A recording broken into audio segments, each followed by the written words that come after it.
Salutations! Welcome to Pod Mortem. I'm Reneé Hunter Vasquez, joined as always by my co-host, my husband, and my brother. Hi, I'm John Paul Vasquez. Hi, I'm Travis Hunter. This week, we're recording live from the Sunnyvale Rest Home discussing the 1983 horror anthology, Twilight Zone, the movie. This film was written and directed by a variety of people who I will credit on their individual segments. Despite receiving mixed reviews at the time of its release, Twilight Zone the movie carries on the themes and even remakes a few episodes of the classic TV show.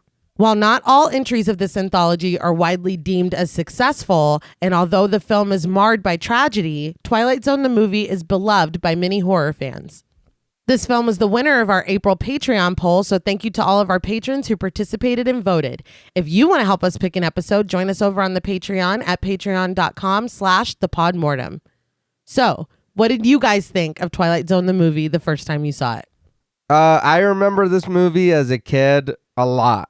It was always very good to watch. Like, it feels kind of comforting. Like, I feel like a kid again. You know what I mean? Yeah. The movie does have a lot of fucked up shit going on in it, and it's weird and whatever. You know what I mean? But I do enjoy some of the later segments of it a lot more, and I do like, what do you call it? The overall story of it. Like the frame? Right, Yeah. the frame story of it. I did enjoy that. And that's something too. That in the last segment, I remember like that as a kid, I was like, oh my God.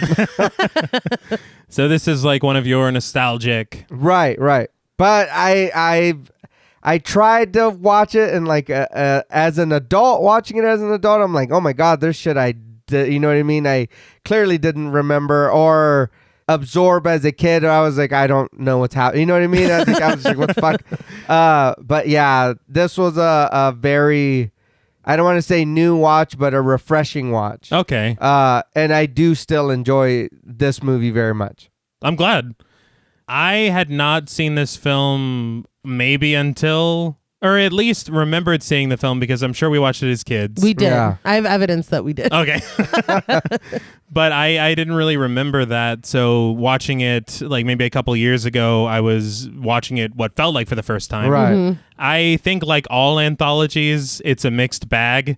You're going to have your segments that you enjoy a lot, and then the segments that are like, why is that in there? Yeah. Like, especially one segment in here in this film that I was like, I don't understand how this fits in with, well, anything. Right. But I think that the idea behind it all is kind of brilliant when you're thinking about taking a beloved, incredible intellectual property that everybody knows and loves and making an anthology film out of it. Kind of like, obviously not as beloved, but you say like The Vault of Horror. Yeah. You take something that people are familiar with and the stories and everything. I just think part of me is torn because I feel like the execution of it isn't as good as the idea behind it all. Right. I know I have beef. It's very one-sided beef with Steven Spielberg. Very one-sided. Mostly because he doesn't know I exist. But I do commend him on the attempt. Okay. Yeah. Yeah, I agree with you guys. I definitely feel like some segments are stronger than others.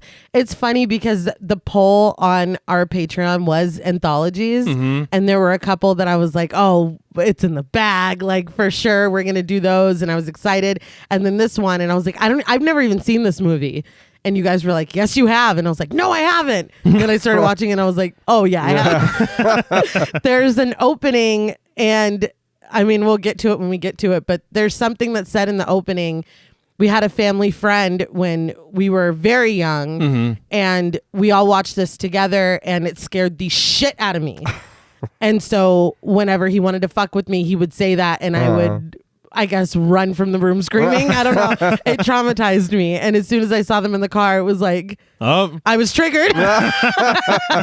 Having flashbacks. Yeah. But I mean, I think that even though you have like traumatizing memories attached, I do think that there is a lot to enjoy in this film. For sure. I think my issue with it is that it's so split for me. It is. I mean, I feel like it just depends on what you're wanting to get out of this. And I see 1983 horror anthology, and I'm like, oh, this is going to be fucking cheesy. This is going to be fun.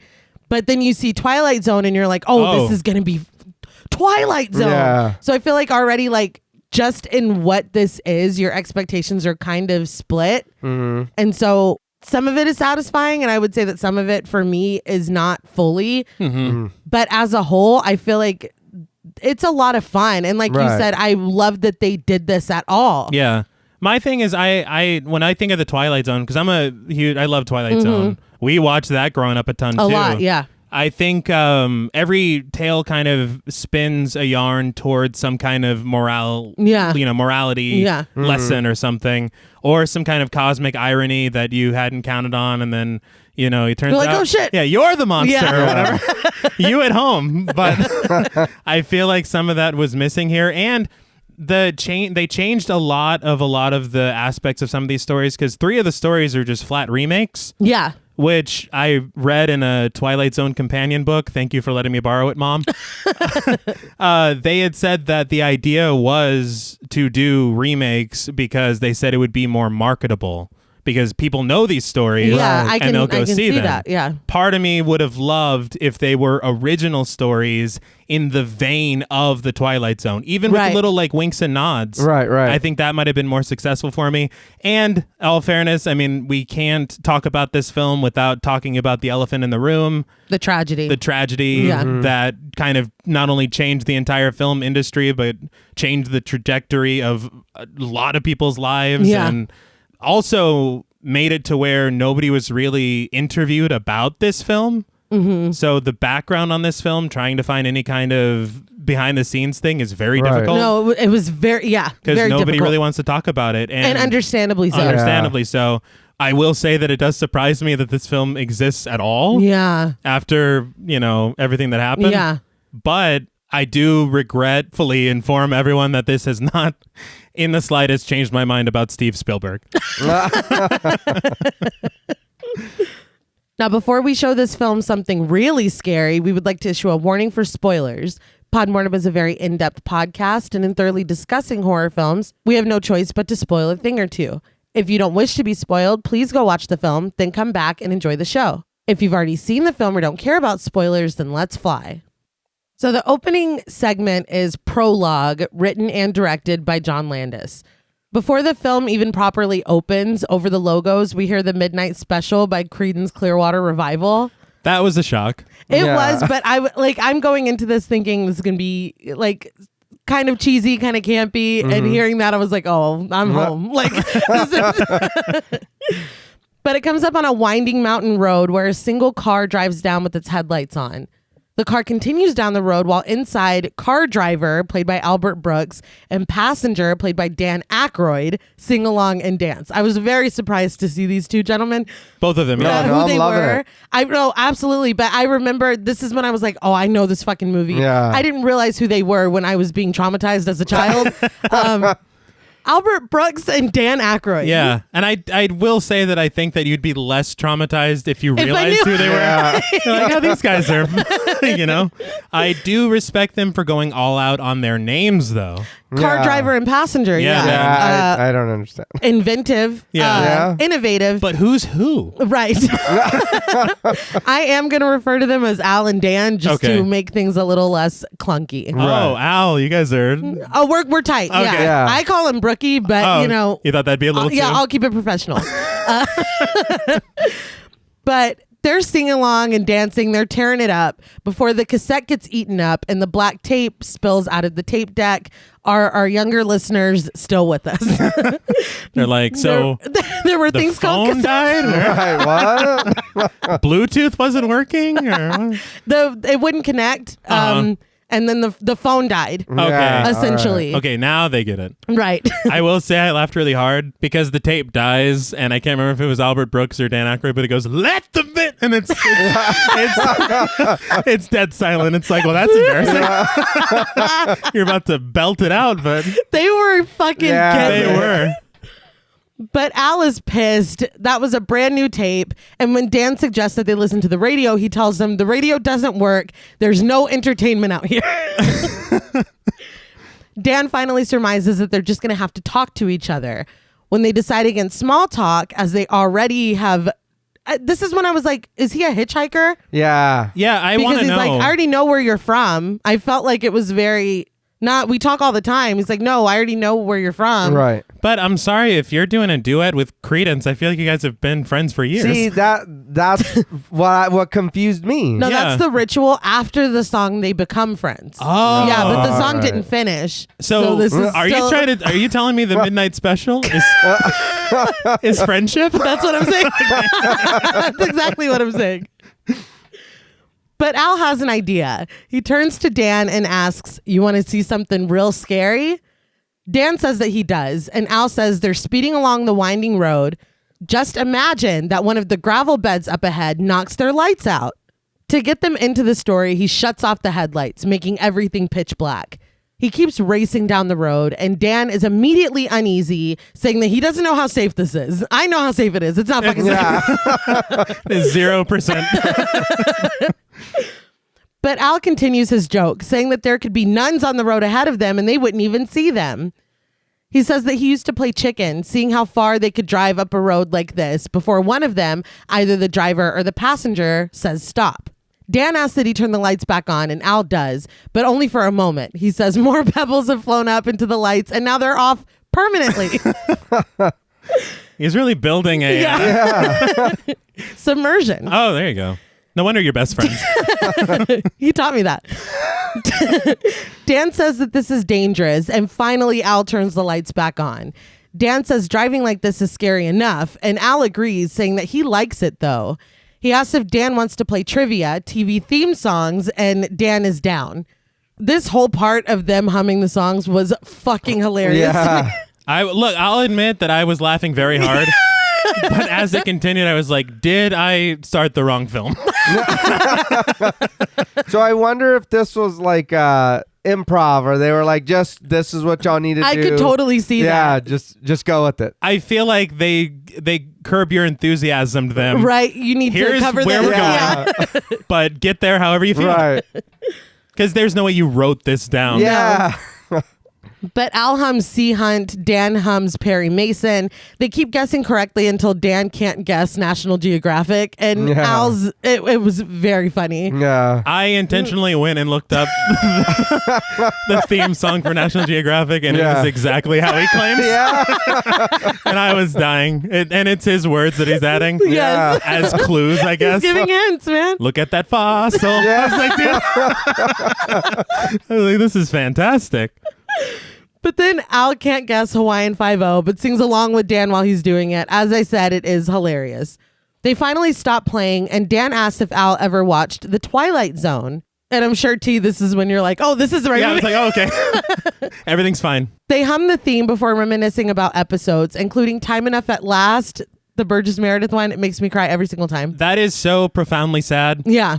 I will admit, I was very surprised. I found out literally yesterday, but Burgess Meredith, like, he's obviously the lead in that one. Yeah. So the same exact person that is like, there's time now. Yeah. That guy is also the guy that was like, you're a wrecking machine. Yes. And training Rocky. Yeah. Really? Yes. I'm Oh like, wow.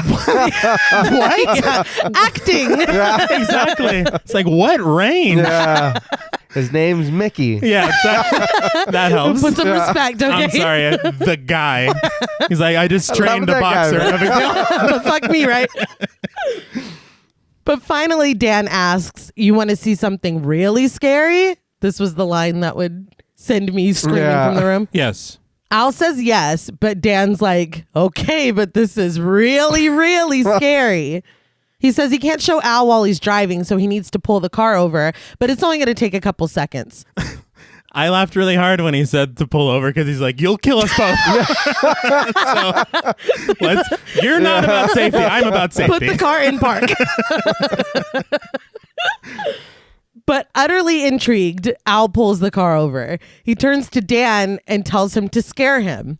Dan asks if he's ready, and when Al gives him the go-ahead, he turns away from him. When he turns back around, his face is evil and demonic, and screeching, he grabs Al by his throat and shakes him. It sounds like he's been drinking Cougar Boost. What was scary was the way he pulled off the road. Why did he pull across like that? That is also, he's not about safety. Yeah. That's hilarious because he was watching it yesterday to take notes and he's like, why did he pull over like that? I was like, I did not even notice that. That is hilarious because he goes across the lane. He's just I like, was like, you pull over a little bit. you ever driven before, man? Yeah. I don't think so. You turn the lights on. Yes. No wonder he wants you to park. Exactly. It's like, I'm afraid. Yeah. But it cuts to the outside of the car and transitions into the Twilight Zone introduction narrated by Burgess Meredith. I love this opening a lot. The opening is very good. I will say that it does not feel like Twilight Zone at all. I feel like for me, going into this pretty fresh because I didn't even remember that I had seen this before. Right. It feels like this is our take on this. They were very fucking funny to me. Right. Oh, I they was were. laughing out loud watching them. Yeah. And then it transitions, like you're comfortable for a second. And to me, it was a little bit of a red herring because Al seems like a fucking psychopath. Oh, he does. Yeah. And it wasn't him that we should have been afraid of. So it felt like this is the way we're tackling the Twilight Zone. That's what it felt like. This is our spin on it. All right. See, I didn't watch it like that as a kid. I watched more Tales from the Crypt. Okay. Which is great. But I do remember that my cousins liked this a lot. Uh-huh. And they would watch it. And I would see it every now and then on TV, but I do remember the movie. So I can see how if you love the show, you can tell the difference in the opening. Yeah. But I didn't watch it like that. So to me, I was just like, oh, shit, it's Twilight Zone.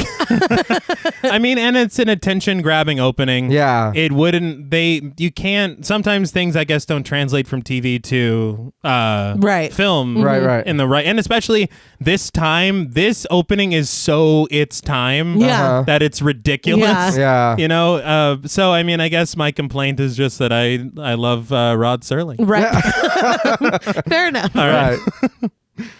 Did we have any more thoughts about the prologue before we move on? Real quick, was it just me or like when he's like, you want to see something scary, and then he turns around and he's a monster? Mm-hmm. I remember him looking more like the monster in the crate from Creepshow. Yes. Yeah. And this was not that. No. So And it's funny because I know I said at the top that it was like a fresh first watch or whatever. Right. But the more you talk about being scared by the opening, I remember you being scared by the opening. Yeah. And I think that I must have just flat out blocked it out. If it scared you at that time, my brain probably. Like, I'm fucked. Yeah. When I was watching it, I had texted John Paul while he was at work, and I was like, "Oh, I definitely remember this now." I was like, "I wonder if it's as scary as I remember." Yeah. And then I was like, "It wasn't." If it was the crate monster. Yeah. Yeah, maybe. But the first story is Time Out, written and directed again by John Landis. So this I do want to call out as the only original one, right? Yeah. All the other three are remakes. okay. And I saw a lot online that they said this was like a kind of repurposing of a Twilight Zone called Death's Head Revisited. Right. But that really has nothing to do with this at all. Okay. It's a lot more in line with one called Equality of Mercy. right. And I can't talk about it until the end. Okay. All right. We'll get there. We'll get there. But Burgess Meredith narrates, telling us that we are about to meet an angry man, William Connor. A car pulls up to a bar as the narrator continues to describe him as a sour and lonely man who is tired of seeing other people get breaks when he doesn't. His own blind hatred is about to catapult him into the darkest corners of the Twilight Zone. We live for it. Right. I was like, ooh. Yeah. So Bill Connor, played by Vic Morrow, gets out of his car and walks into the bar. Immediately, he goes over to a table where his friends Larry and Ray, played by Doug McGrath and Charles Hallahan, sit. Did you recognize Ray from The Thing? Yes. Yeah. He was the one that was looking out the window and he was Yeah. like, ah. Oh. goddamn. But I guess he's the one with the chest. So Yeah. I think that's probably more memorable. I was going to say, I think he did something bigger than that, but okay. Yeah, well, it depends on how you feel. But I do also want to call out Vic Morrow as awful as his character is in this, Yes. he is a fantastic actor. Yeah. No, because I hated him in this. Yeah. Yeah. And You got to be a good actor. But did you know that he was Jennifer Jason Leigh's father? Yeah. Oh, And wow. they actually look quite a bit alike, and it was kind of striking watching this now, having watched The Hateful Eight somewhat recently. Yeah. I was like, wow. Man, she was so great in the Hateful Yeah, Eight. she's fantastic. She's great in everything. Yeah. But we're not here to talk about That was a detour. yeah. Oh, on Pod Mortem? No way. But Bill tells them he can't stay long because his wife's relatives are visiting and he's pissed anyway. He didn't get the promotion and he calls the guy who did a Jew bastard. I was like, are we watching American Psycho right now? Yeah. I was like, Jesus Christ. So yeah, he's racist too. Uh-huh. Yeah. You know. But he tries to hit on the server that brings them their drinks, and she's not having it. Having the audacity to tell him not to touch her. You know, what's wrong with her? So what's wrong with her? I was like, because she's like, don't touch me. And he looks like what? Yeah. I'm like, dude, fuck you. Doesn't- I've never hated someone so deeply, so immediately. Do you remember on Broad City when she's like, how am I? In my head, I remember him saying, don't touch me. He's like, what the Yeah. fuck? It's a completely... Yeah, I was furious already. So we got this dude, Bill, Right. racist, misogynist, anti-Semitic. Yes. I mean, this guy's a real jerk. Yeah. Yeah. I was like, Yes. Jesus, dude. I don't think I mentioned he literally pulls her into his lap. Yeah. Yes. I'm like disgusted already. We've had like 15 seconds with this dude. Literally, yeah. But his friends try to get him to chill out, but he goes on and on using more anti-Semitic slurs. He's like, it made me laugh because they're like, well, have you been there longer? And he goes, so what if he's been there longer than It's me? like, well, then that's probably why. Yeah. That's no why he shit. got You promoted. fucking idiot. But people at the bar start to notice him freaking out and they turn around. But don't worry, he's not done. His friends make racist comments about Arab people. And if you're still on board with him, he drops the N-word. Hard R. Yeah. I would like to remind our listeners that this movie is PG. Yeah. I didn't understand. Wow. I don't know, but it reminds me of Poltergeist. I was like, did Spielberg just have a hold on the ratings board? He just had a free pass, Yeah. I guess. A man tore his face off. They're like, gee. Yeah, that's everybody could see that. Look, at some point in your life, you got to see a man tear his face Yeah. off. All right? It's a I rite of guess. passage. Yeah. But his friends just laugh at him being fucking awful. Finally, he says it's getting tougher every day to earn a living, blaming it on every other race, of course, except for white people. Or his own fucking shit. Yeah. Being a horrible person. Yeah. That has nothing to do with it. But he starts to go in on black people again. And bar patron, played by Stephen Williams, Yeah. who we just saw in the new It Right. movies. Uh-huh. Maybe not just. I was like, that was a year ago. Time is a flat circle, man. Whatever. But he looks like the same. I was like, holy does. shit. Oh, yeah. But he comes over and very politely asks Bill if he has a problem. Bill responds that he has lots of problems. Bar patron says that he doesn't care what they think, but his table doesn't want to listen to it. I thought this was Yeah. I was Wow. like, he's very chill. Yeah. incredible. I was very impressed by Bar Patron because there were two wolves inside of me. One of those wolves was very much like, go over there and Knock beat the his shit fucking out of him. block off. Right. Yeah. But then the second he went over there and very politely handled the situation, I was like, that's how you're, that's, yeah, you know, classy Right, as right. fuck. exactly. Words. Yeah. But Bill's friends make apologies and bar patron sits back down with his friends. They ask Bill if he's trying to get them killed, and Bill just continues with his rants even louder. Yeah, just leave, dude. Fuck Yeah. off and just go Yes. somewhere else. I was like, geez. I just don't understand. Like, after having that polite warning, I'd be like, okay, I'm on thin ice. I'm I'm also tripping. a piece of shit. Yeah. I'm just going to go home. Yeah. Bill says that he loves this country. He even fought for it in Korea, and then he devolves into racial slurs again. He sums it up that he really needed that promotion and he was counting on the money. He keeps ramping up, yelling that he's better than all the other races because he's an American. I think he's going to run. His friends tell him to chill out, and bar patron does too, even saying please. Yeah. I'm like, Yeah. this dude is fucking classy as shit because I think I would have blacked out. I don't even know. You wake up, there's blood on your hands. There's a dead racist in front of you. Bill finally storms out, and bar patron apologizes to Larry and Ray. I guess, for who Bill is as a person. He's like, sorry about your boy. Well, he did, and I was like, well, I felt bad because I was like, I'm sorry about your boy, but I do hope he gets shanked in that alley. And it made me laugh that Ray, like, he's hearing all this horrible shit and chiming in. But then whenever Bill is starting to talk about his time in Korea, he goes, hey, like, come on now. Yeah. It's like, That's too far. He has been horrible. He started over the line. Yeah, so I don't know. No, it's unbelievable. But when Bill steps out to the street, though, it appears that he's in Nazi Germany. Flags with swastikas hang from buildings, and he looks around in disbelief until a car full of policemen pull up. I think because of what we hear later, I think this is Nazi-occupied France. Oh, that makes more sense. Yeah. Because I was like, why is that late? Oh, okay. Yeah. And then the other officer was like, yeah, I don't understand that. Yeah. 2 officers, played by Reneé Peets and Kai Wolf, get out and look like they're talking shit to Bill in German. Right. I think they're kind of like, what's this? You know, like kind of trying to figure it out. I will say, the way that Bill's been acting, when he saw these Nazis, I'm surprised he wasn't like, oh, a friendly face. Can you help me get back to that? They take his wallet, though, and are dumbfounded by the credit card inside. They're equally confused by his California license. They try to force him into the car, but he runs, narrowly escaping being shot by them before actually being shot in the arm. Well, hold on, though. Can we just real quick? Okay. What's up?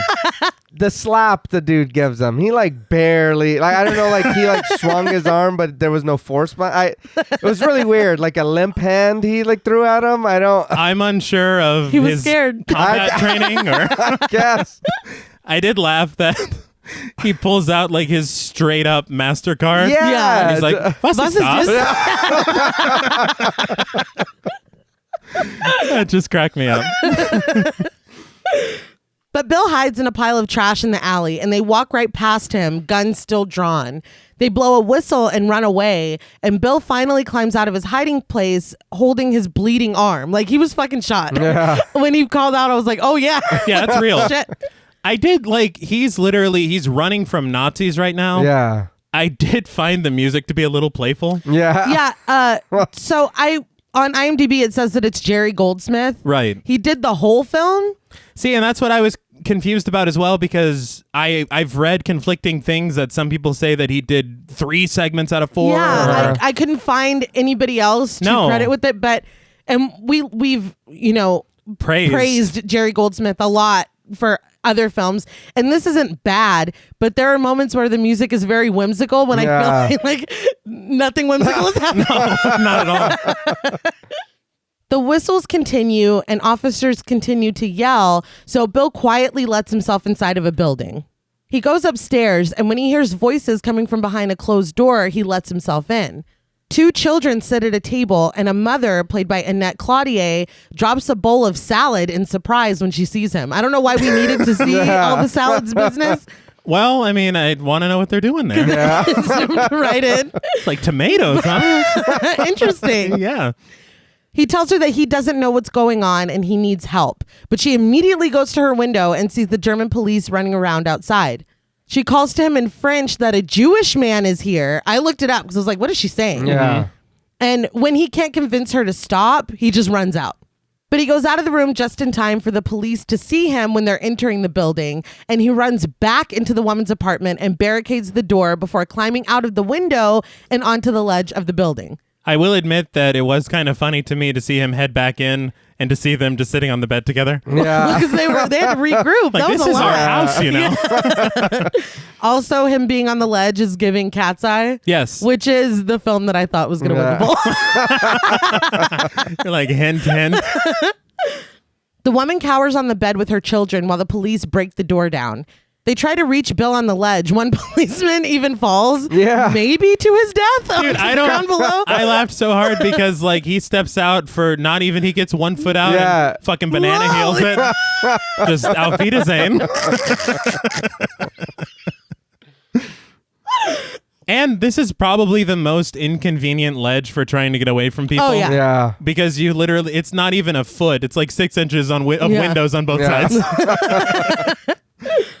But a huge group of cops pull up and start shooting at him, seemingly missing him on purpose to tease him. Right. They're like having a great time.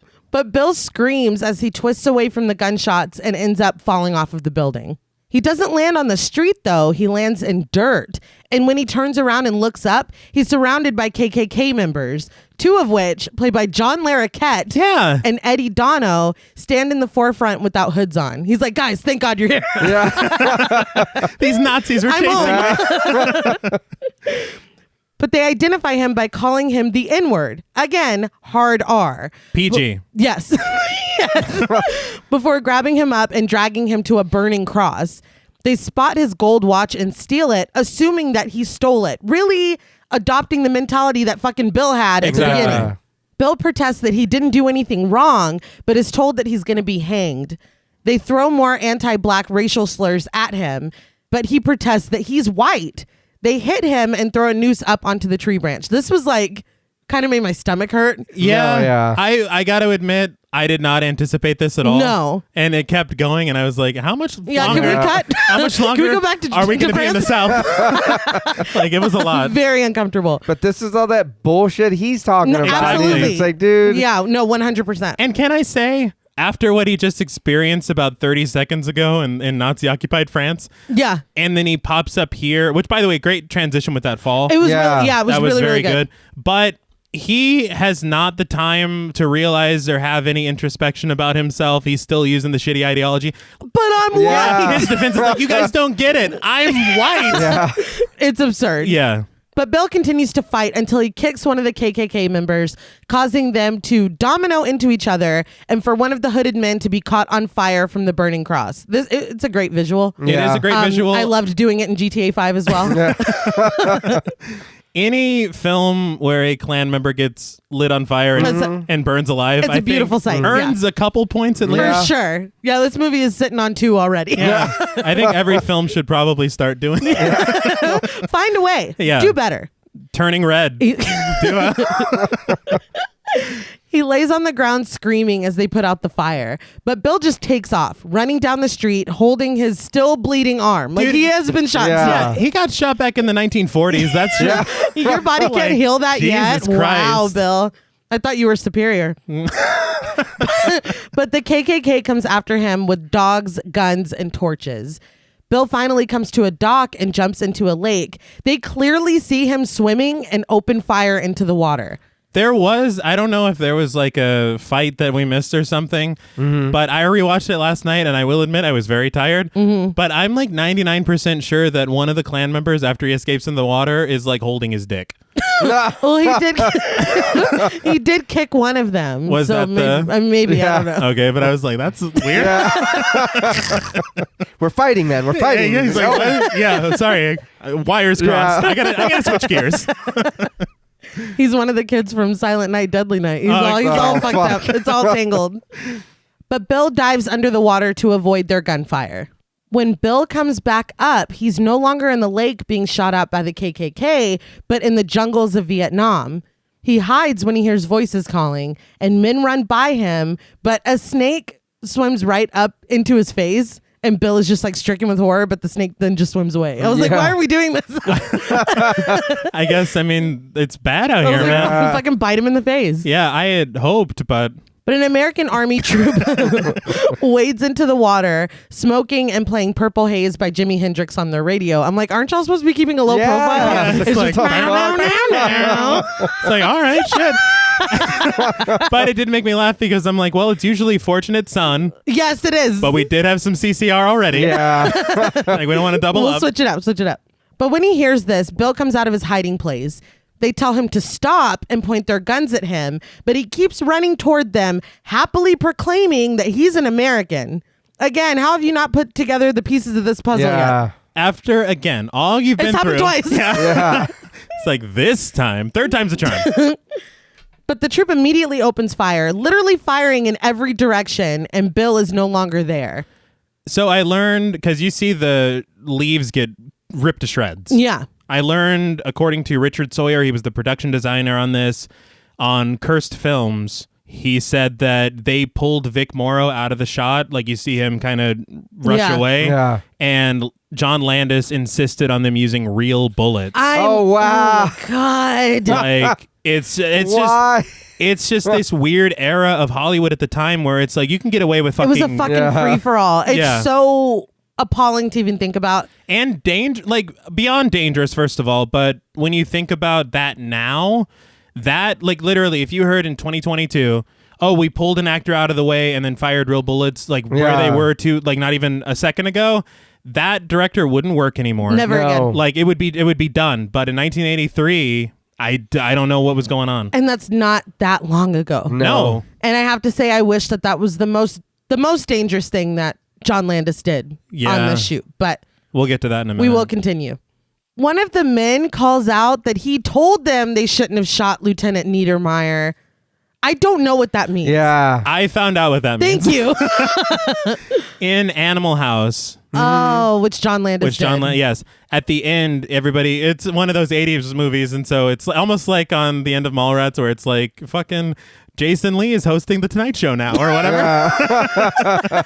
Where they give you like little updates. Right. They say that Niedermeyer, who was a character in the film, went to Vietnam, and I think he's a piece of shit in the movie, and so they say he got killed by his own troops. So he put a nod to his own movie Exactly. in this one. Yeah, and What the apparently there's some line that John Landis uses in every film about I'll see you something Wednesday or whatever. Right. He put that, one of the German soldiers says it in German. So he's just like patting himself on the back. Yeah. That's actually kind of clever. Well, I mean, it's better than him like...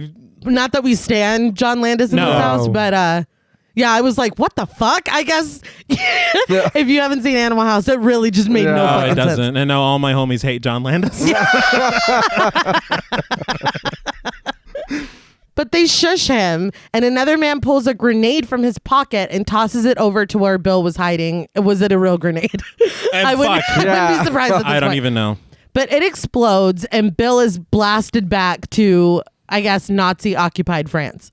He walks past a huge building with Nazi flags over it and is immediately shot at by the SS that are standing outside of it. He goes down, and when we see him again, he's limping down the street, being carried by one officer on either side of him. They slam him against the wall, and he asks where he's being taken and demands to speak to their commanding officer. Okay, Karen. But he shuts up when one of the officers slaps a Star of David onto his chest. I don't know how thick-headed Bill is that he's not like, oh, all that racist shit that I was just saying 5 minutes ago. I'm being put in all of their shoes. Exactly. How do you not? He's just like, but I'm a white American man. I just know I don't understand. I don't think racists, they're not Don't smart. think, okay. Like that's kind of what drives them. Got it. Is their foolishness. Yes. But he's thrown onto a freight train and locked inside. He looks up at a group of people with the same star on their chest, and they look down at him sadly. He stares at them for a moment before looking out of the train through the wooden slats. Out of the train, he sees the bar that he left his friends at. Ray and Larry step outside and seem to be looking for Bill. He screams their names, Skinner style, I'm in here! Yeah. But they're unable to hear him. He keeps telling them, it's me. But the train pulls away, leaving Larry and Ray laughing with each other outside of the bar. Bill continues to scream while the other passengers stand quietly, and we pan up to the darkness of the night. So this is a frightening ending. Oh, yeah. Yeah. And I feel like seeing the shot of them through the slats is not only terrifying, but it's kind of brilliant. It is. Oh, you know what would have been really cool? It's just popping in my head. If he sees out of the slats of the train that maybe he got hit by a car or something. Oh, and yeah. Larry and Ray This is find hell. his body and Yeah. he's in hell just having to do. Wouldn't that be okay. cool? That would be cool. Put me in, coach. I will say, and this is going to be not really, it's going to be an open-faced compliment sandwich. Not open faced. So, well, because there's a lot of meat in this one. So there's going to be a small amount of bread, what I'm going to say right now, which is... You're cutting carbs. Yes. It is a lettuce wrap. But I feel like this is what I had in mind for a Twilight Zone movie. Yeah. Where you have it to where it is an original story for the most part, taking ideas from the series and creating something that has a bit of comeuppance and cosmic irony. Right. And I feel like that's what I wanted. I do want to talk very quickly about Equality of Mercy, which you'll understand why people might think that they're somewhat related. Because in Equality of Mercy, it's World War II. And what it is it's a group of American troops, and their commanding officer is trying to get them to fire on a cave that's full of wounded Japanese soldiers. Oh my God. And so they're overlooking it on this ridge, and then the dude drops his binoculars, and when he picks them up, he is a Japanese soldier. And then he's talking to his commanding officer, and he's like, what the fuck? He's so confused. Yeah. It's like, what's going on? And they're like, well, there's American troops in that cave, and we're going to fire on them. He's like, well, no, don't do it. And so it's like he sits in their shoes for like 5 minutes, comes back to himself, and the bomb has been dropped, and so they're pulling back and not attacking the cave. But he realizes, fuck, what are we doing? Yeah. He has an epiphany. Yeah. Right. So you see that, like, the DNA of that in this, but the epiphany... Yeah, I was going to say, Bill doesn't have an epiphany. Exactly, yeah. But He's like, but I'm white! the difficulty is that he was supposed to. Okay, and we didn't get that far. Exactly. Okay. I guess now is as good a time as any to discuss the tragedy that happened while shooting this. There's a Cursed Films about it on Shudder. Definitely recommend watching the episode. It really details what led up to this, I will say, senseless tragedy that claimed 3 lives for really no good reason. So for those who don't know, I don't know how much detail we want to get into here because, we're trying to keep it light. Yeah. But keep it funny. right. There's a redemption arc that's supposed to happen for Vic Morrow's character. And when he's in Vietnam, he's supposed to rescue 2 children, right? And I guess John Landis had envisioned this really crazy scene where there's a helicopter and there's these explosions and it's all happening. I mean, I guess they were filming it at like 2 a.m., right? Yes, they were. And you can't have children legally out here doing all this shit, especially at that hour, So he, I guess, had the idea that he was going to just under the table hire some kids, which he did. And they did the stunt. And again, this is extremely dark, but all 3 of them were killed. Vic Morrow and both of the children. The children's names were Micah Din Lee and Reneé Shin Yi Chen, because I feel like people don't say that part a lot. No, they don't. But this was 100% avoidable. Absolutely. Unnecessary. And really, I mean, especially after watching that Cursed Films, it kind of seems like one person was responsible for all of this happening. I don't necessarily know if it's fair to put all the blame on one person, but I think it was a colossal systemic failure of the production in general. When you're the director, you're the one calling action as well. Yeah. And so you bear a decent amount of responsibility. Right. Any kind of safety protocols, and they've really strengthened safety protocols on set following this incident. There's the only real good thing that came out of this tragedy is that sets should be safer. Yeah. But I do think that there is I don't want to say a shadow over this segment. There is, in the fact that it's a little baffling to me that it's still in this. I was talking to Mom and Dad, and I said that after knowing the entire story, what happened on set during the filming of this segment, I would have thought that this film would be prologue, this one's cut, and 3 segments. Yeah. Yeah. But- Or a new one. Yeah. Yeah. But from everything I've read, John Landis has never really taken accountability for what happened. No. He did go to trial and was acquitted. Yeah. Him and several people. It's wow. it's fucking insane. Again, like you said, something that would never happen today. Right. One would hope. And he spoke at Vic Morrow's funeral He did. and insisted on fuck? speaking and was saying like he lost his life, but film is forever, which I mean, I don't really have words for it. It's wow. Yeah.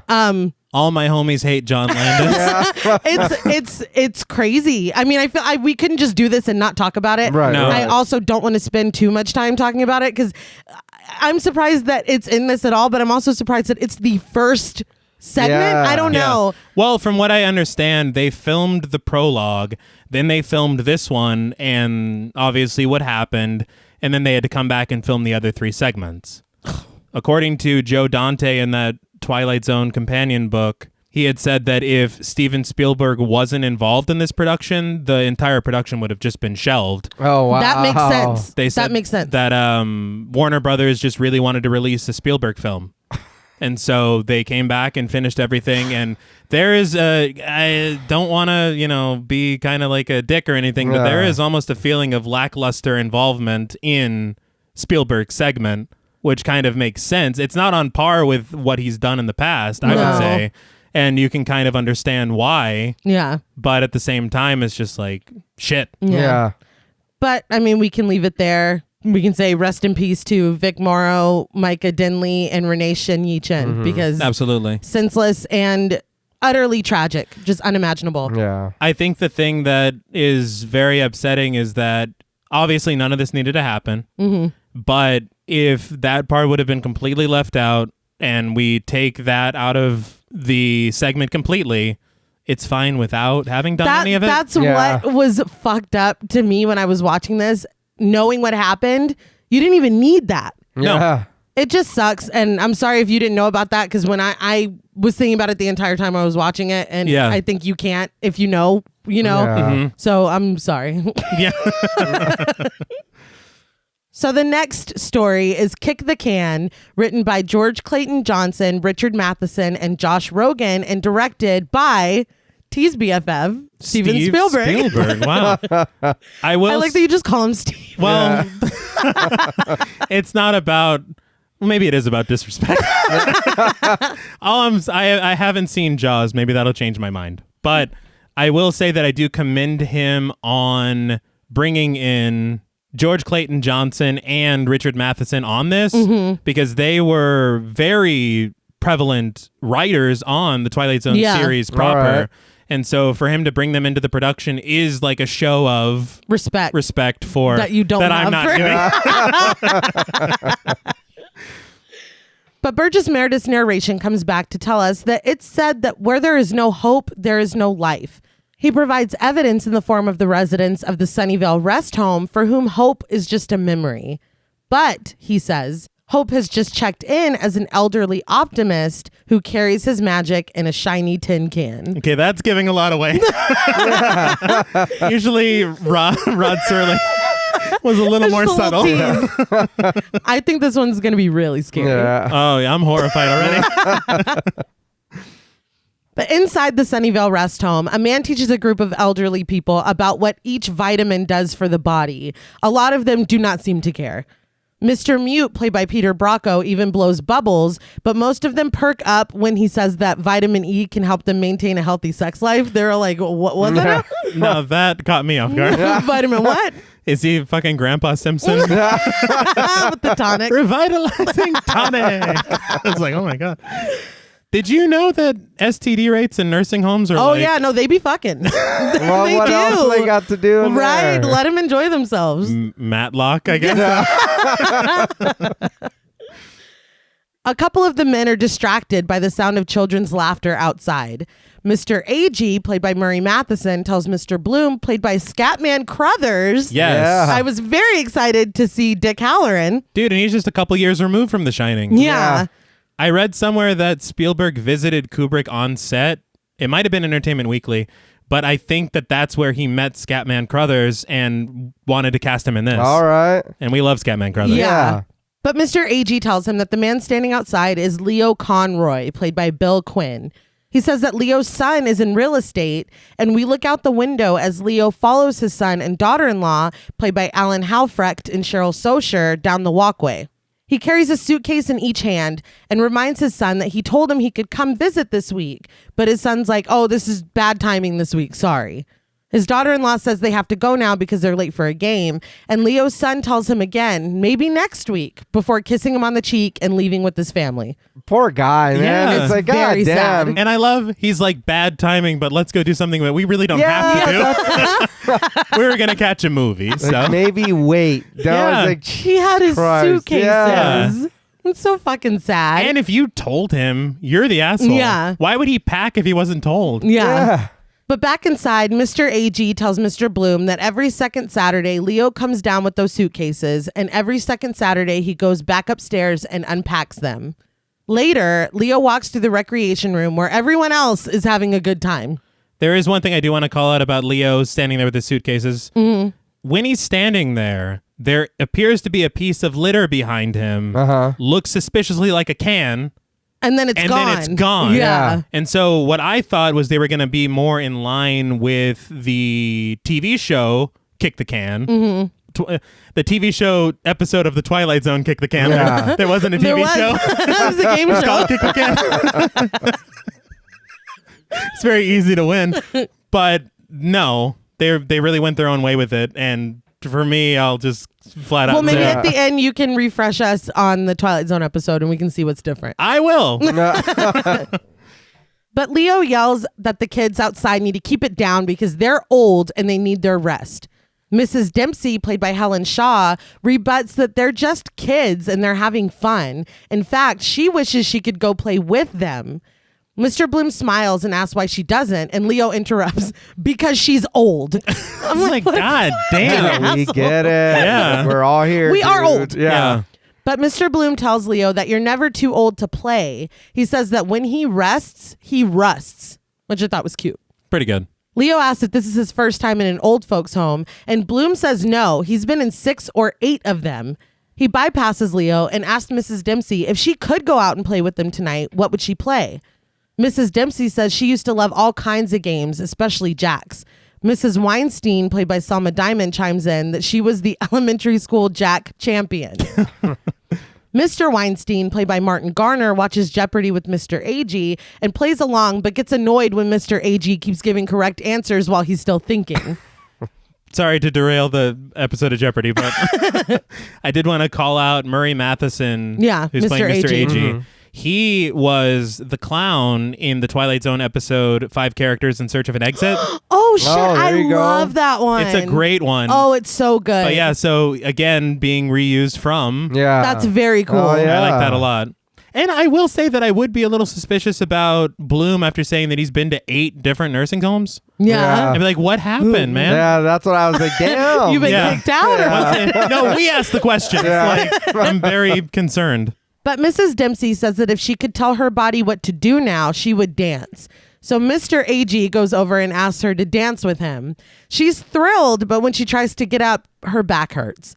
Miss Cox, the nurse, played by Priscilla Pointer, gives Mr. Mute a puppet and he sits on the couch and plays with it quietly. Now, Priscilla Pointer was, I think the year after this, became Steven Spielberg's mother-in-law. That's right. Yeah. Because she's His wife's mother. That's typically how it works. I was trying to remember her name because Sue Snell? Am I wrong? No, that's the name of the character from fucking. I think that's the From character she Carrie. played. But it was the character his future wife played. Right. In the motion picture. Brian De Palma's Carrie. Amy Irving. There you go. All right. Whew, that was going to be a bad day. Even though I have a phone right next to me, I can look it You up. could have used it. Yeah. But Mrs. Weinstein starts reciting an old childhood rhyme, and Mrs. Dempsey starts singing along with her, but Mr. Weinstein has had enough. He chastises his wife, telling her she's lived a full life and not to get sloppy now. They all gather together, and Bloom distracts him by asking what he was like as a young boy. Mr. Weinstein says that he used to climb on everything like a cat. Leo's like, well, I like being old. Why is he so like... And he says that his son promises to have him frozen, but Mr. Weinstein tells him he's already frozen and calls him Popsicle Head, and everyone laughs. It's all right. Well, except for Leo. Yeah, he's like, that's not fucking funny. Mrs. Dempsey asks what Bloom's game of choice was, and he says it was, does anybody have a guess? Kick the can. Oh. I would have said Scrabble. but- Yeah, I thought. He's like, well, I used to talk to my grandmother with our minds. I really enjoyed that. Yeah. That was cool. But you're not ready for that game yet. But she says that was a boys' game and remembers that her husband was the most gentle man, but he loved that game. But he could kick the shit out of a can.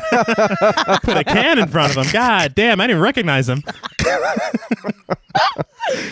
Leo is annoyed again, telling them it isn't healthy to dredge all this up. But Mrs. Dempsey and Mrs. Weinstein start with their rhyme again and remember how simple life was when they were young and people took care of them. There's nothing wrong with dredging this up. No. It's reminiscing. Leo is tripping. Yeah.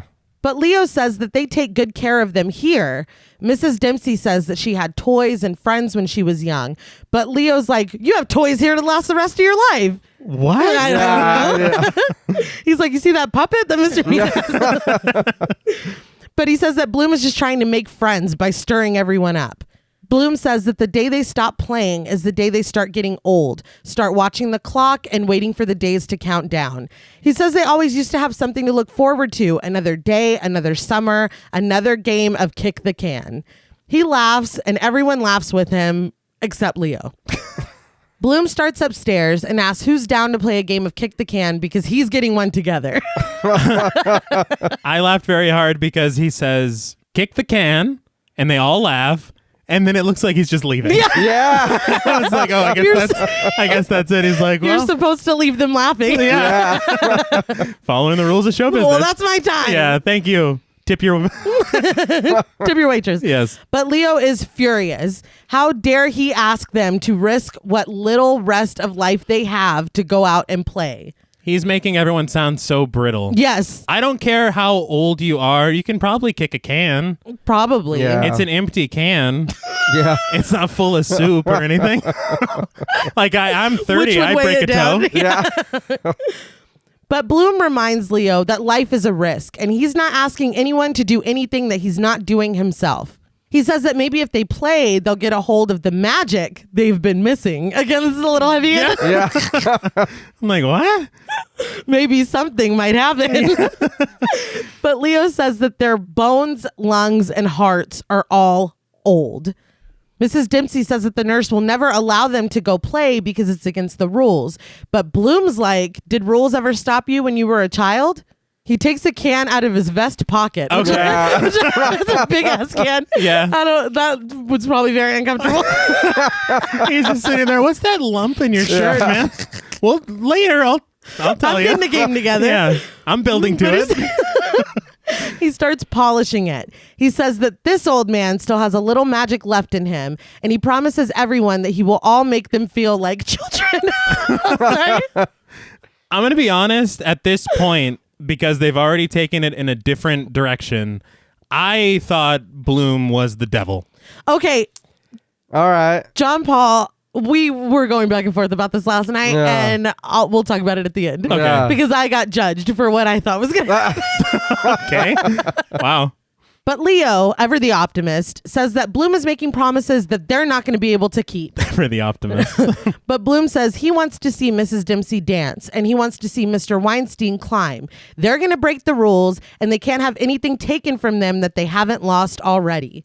Mr. A.G. asks when they're playing, and with a smile, Bloom tells them, tonight, tonight, tonight. I was like, Okay. Yeah. Yes, sir. I was kind of getting scared of him, if I'm honest.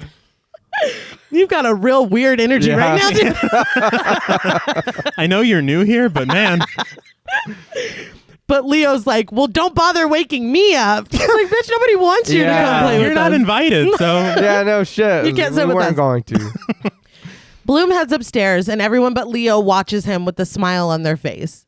That night, Bloom tiptoes past Leo, who's asleep in his bed, to wake up AG in his own bed. I'm like, are they all sharing a room? it appears that Yeah. way. I do have to say now, it just hit me, but in a fucking segment about the elderly and youth and recapturing and all that stuff, we said some stuff was on the nose, but to have a character named AG, Yeah. And then he wakes up Mr. Old. Yeah. that's kind of a lot. But when he wakes up Mr. Mute, he gets a flurry of bubbles in response. They all tiptoe outside, minus Leo, of course, giggling. Mrs. Dempsey holds onto her cat as they line up. Bloom gives his can one more polish before dropping it onto the ground. It's going to get dirty in a minute, guy. Anyway, but he turns and counts to 10 as the rest of them run and hide. It was at this point I realized I do not know how to play Kick the Can. Yeah, I didn't know what was going on. I thought you're just supposed to kick the can. Yeah. It's like whoever kicks it furthest. I don't know. I had a very rough idea. I thought it was more like hacky sack where you just kind of I guess. kicked it back and it never left the ground. Don't get me wrong, but I was gonna say I don't think that's it's like, possible. oh my god, that can had an edge. Still had the lid on it. Yeah, goddamn. Time out. That's how you lose, I guess. I guess whoever bleeds first loses. They drew first. But Bloom finds AG immediately. But as they joke, Mr. Mute takes this opportunity to kick the can, and Bloom is it again. Again, I don't understand these rules. So it's also a game of tag. I don't know. It's hide and seek and tag featuring a can. Okay. I'm not sure. The can is the central to all of this. Yeah. I don't see how you're not getting this. Everyone is having a blast, laughing and yelling as we see Leo asleep in his bed. But their voices suddenly transform from their normal voices to those of children. And in his sleep, Leo mutters, "Damn kids." Back outside, we see that they're running around and playing, but they are children. Young Mr. and Mrs. Weinstein, played by Scott Neems and Tanya Finmore, realize this first, and Bloom, still an old man, looks at them smiling. He tells them to go play. Young AG, played by Evan Richards, runs by using his cane as a sword. Now, don't ask me why he's a fucking teenager and the rest of them are small children, because I do not know. I don't know either. I was confused about that too. I was like, why didn't they all age the same? I don't know. And this kid is definitely not British. No, no, he's not. And young Mrs. Dempsey, played by Laura Mooney, giggles as she holds onto her cat, which is also a kitten again. Well, I mean, was like, the cat didn't kick the can. The cat ate what was in the can. Young Mr. Mute, played by Christopher Eisenman, watches as Mr. Weinstein climbs up the side of the building. Mrs. Dempsey and Mrs. Weinstein swing together until AG runs over and picks Mrs. Weinstein up, running away with her. Now, they were kind of flirting in the nursing home, and so I was like, AG, you can't do that shit. No. And Mr. Weinstein was ready to whip some ass earlier. Well, yeah. He was. It's like, Mr. AG, buzz in. Who is about to get their ass kicked? That's my final fucking answer. Wait, that's Who Wants to Be a Millionaire. That's my final Jeopardy. And I'm waging it all. All of it. Yeah, every penny. But Mr. Weinstein calls down from the building for AG to let go of his wife. See, I told you. They all run, playing together, as Bloom looks on and smiles. Mrs. Weinstein sings her song while she jump ropes, and whimsical music plays as AG and Mrs. Dempsey finally share a dance. They all take to being kids without the sheer horror that it deserves. Yeah. No, I'm 32 and I would be fucking terrified. I've had nightmares of being a kid again. I'm just like, am I starting over? Is it the 90s again? Is it? I have so many questions. Yeah, and can you imagine, god damn, if you're like fucking like 10 years old and 2022, whatever year it is. That I have sucks. a 10-year-old at 20. Yeah. I apologize I don't know. They have like tablets and shit, dude. I feel like they got it made. My poor niece and nephew.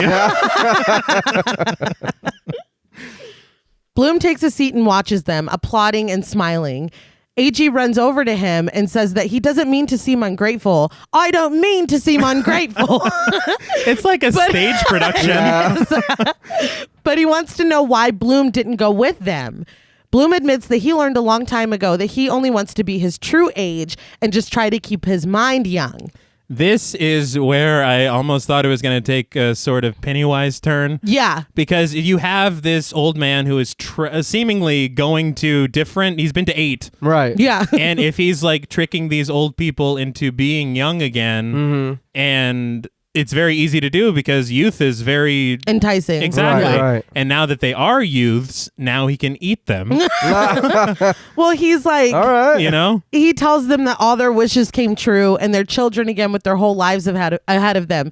But I feel like that messaging has the it's giving, well, this is what you wanted, right? Yeah. It's like monkey's Yeah. paw. I don't know. I was like, we'll talk about it. Well, no, because it feels almost like, again, a deal with the devil. Yeah. Yeah. Because it's like, oh, I thought you wanted to be. Yeah. That's what you Children. asked Yeah. for. So what's this shit? Yeah. Nobody told you to kick the can. Yeah. You fake British bastard.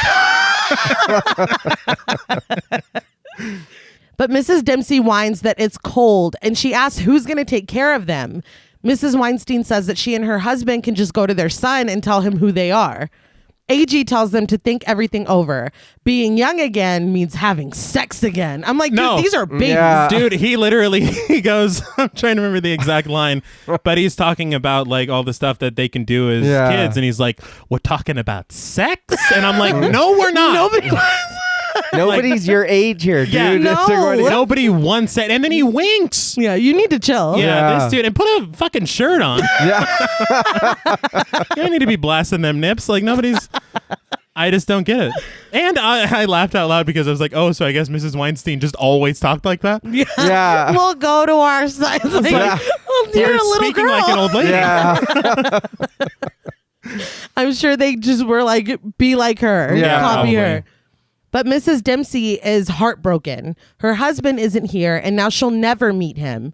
She's devastated when she realizes that in her transformation, her wedding ring fell off.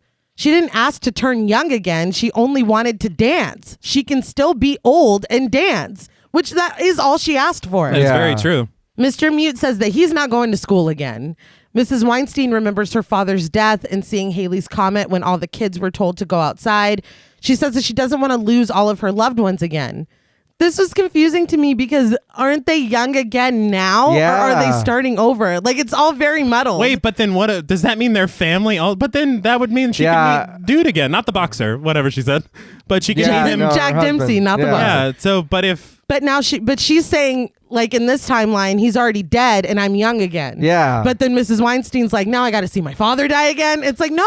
like nobody- Y'all no, both yeah. can't be right. That doesn't Yeah. make sense. I think there might have been a miscommunication Yeah. here. I'm confused. And Bloom's just sitting there like, uh-huh. Yeah. Like, confirm one. I never touched the can, so I. Mrs. Dempsey says that she was too young to see Haley's comet, but she was looking forward to seeing it when she turns 80. Bloom tells her that that's only 2 years away and asks if she would like to see Haley's comet at 8 years old or 80 years old. She thinks it over for just a second before telling him 80. Bloom smiles and holds her small hand, sliding her wedding ring back onto her finger. He's like, I was going to keep this shit. Mrs. Dempsey smiles and thanks him. He tells her that she can always go back inside and go to bed. Maybe if they still have some magic left, they can wake back up in their old bodies with fresh young minds. I will say that if he was only going to take the ring for payment as for what he did for them, Yeah. I think that's fair. It's totally fair. They got off easy. Yeah, Yeah. right. You won't be needing this. But they all repeat it with him. Fresh young minds. This is when I was like, this is not going the way I thought. See, and again, fresh young minds. It sounds like he's going to eat Yum, them. yum, yum. And also, it made me laugh because there was a bit of clearly a child actress being coached because she mouths it with him and then she says it. Yeah. I was like, that's adorable. Yeah. And they left it in when they shouldn't have, but I was like, I'm kind of glad they That's left very that out. cute. But they sneak back into their bedroom with AG quietly lamenting that he likes being young. They plop down on their beds, waking Leo. He, like, cartoon rubs his eyes Yeah. He does. and stares at them in disbelief. Mr. Mute blows bubbles in his bed while Mr. Weinstein calls him Popsicle Head. He's like, it's me. Yeah. It's the clothes are a dead giveaway, Yeah. but okay. Remember earlier when Yeah. you said... You're frozen or whatever. Yeah. Leo says that there are kids in the bed and rushes to Bloom, who only laughs. Leo runs away, and when he comes back with Miss Cox, everyone is old again. This is still me thinking Bloom is kind of a jerk because he's laughing his ass off before He is. Yeah. Mrs. Cox gets in there because he's like, guess what I'm Yeah. going to do? It's going to make him look crazy. I guess I can like say it now because they're all back and safe, but I thought that when the next morning came, they were all going to be dead. Holy shit. I They're told, just putting sheets over. Yeah. I know. I told John Paul, and he was like, and they'd be like, this is just like at the blah blah blah home because he keeps going from place to place, but whatever. She's like, all 6 in one night. Yeah. Like, John Paul's like, why would you think that? well, No, I mean, why? it's the goddamn It's the Twilight Zone. I get it, but I mean, what does he get out of it? He's killing these He's people. having fun.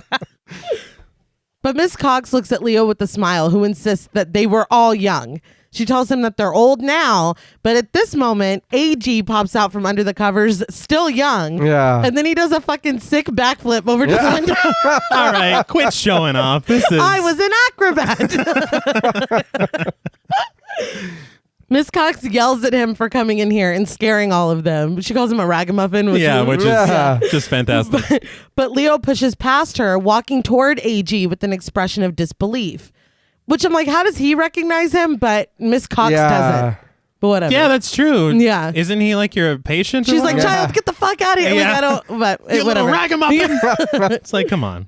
But he asks AG to please take him too. This is heartbreaking. Yeah.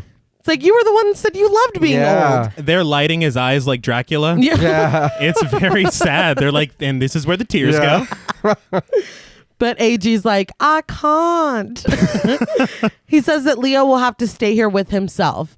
He says that there is a destiny and he's sorry. And then AG just leaves. Yeah. Yeah, he's fucking Peter Pan. He just takes off. Yeah. What the hell?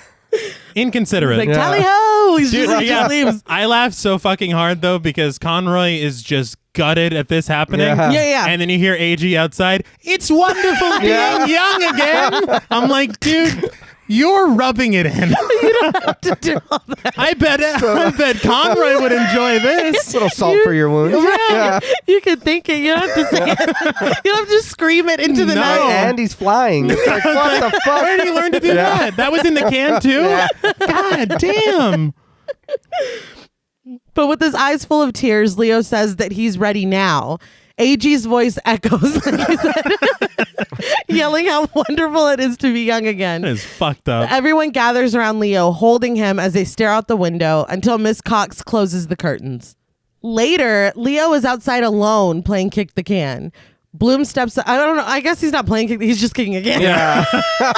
Nobody's hiding or tagging or Apparently, whatever. it's a very complicated game. He looked very happy playing it though. Yeah. Part of me was wondering if he's like, come on. That's how I took it. Do your magic.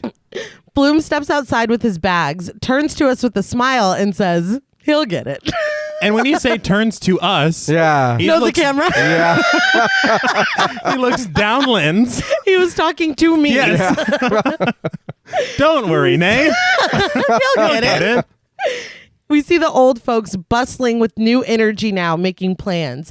But Miss Cox runs around the grounds looking for Mr. AG. That pissed me off. She's Yeah. like, where the fuck is he? like- He chased him off. Yeah, you called him a ragamuffin. Has nothing to do with that British child I met last night. That was in AG's bed. And Conroy was saying something about them turning into children? Or? Unrelated, All right. unrelated. But with his bag in his hand, Bloom steps away from the Sunnyvale rest home, singing a song and running a stick along a fence. The next time he stops is at the Driftwood Convalescent Home, where the old folks sit lifelessly outside. Nurse number 2, played by Elsa Raven, greets him happily by name as their new guest. And that's it. So what did you guys think of Kick the Can? So he's just going from place to place, turning everybody young if they want, or Yeah, they have a choice. Yeah. I was really waiting for the other shoe to drop. Yeah. And it doesn't. No.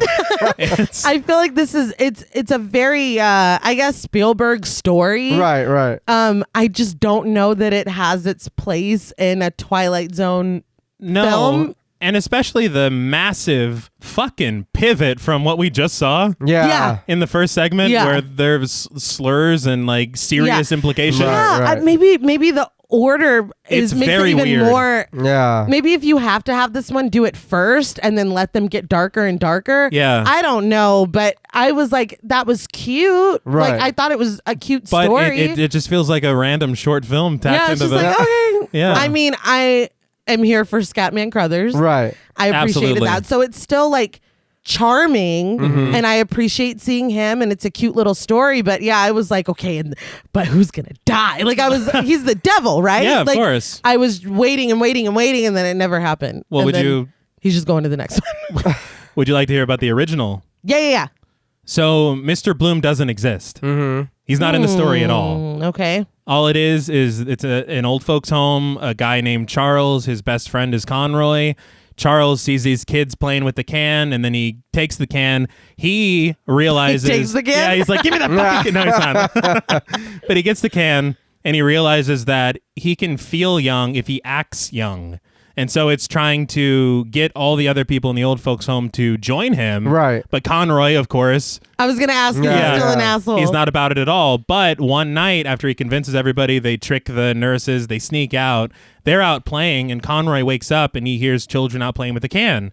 So he runs outside, and he sees Charles. All of them are children. Yeah. And they're about to just head off into the night, and Conroy realizes that he fucked up and that he missed his chance, and he's like, please take me with you. Yeah. And Charles doesn't recognize him. Oh, wow. And so all of the residents just run off into the night as children. Yeah. And Conroy is left alone. See, that's more of like what the vibe of the Twilight Zone. No, that's stupid. Oh, wait, it worked? No, take me with you. Yeah. Oh, I can't go. Yeah. Like that's more the vibe. Yeah. This was just like, nah. Yeah. Like, because he's like, oh, he'll get it. Yeah. Yeah, it's like, what? It loses the irony Yeah. and the tragedy. All right. And I got to call it out. I can't not, but there is a bit of a trope going on with Scatman Crothers. The magical Negro. And I wasn't going to bring it up, but yeah, you're right. Yeah. And this story doesn't need that character. Right. No, but it's 1983. T. Oh, okay. Well, all right. But I just think that it is just kind of, I mean, probably my least, not probably, it is my least favorite segment in this film. I just don't, it just doesn't fit. It doesn't fit to me.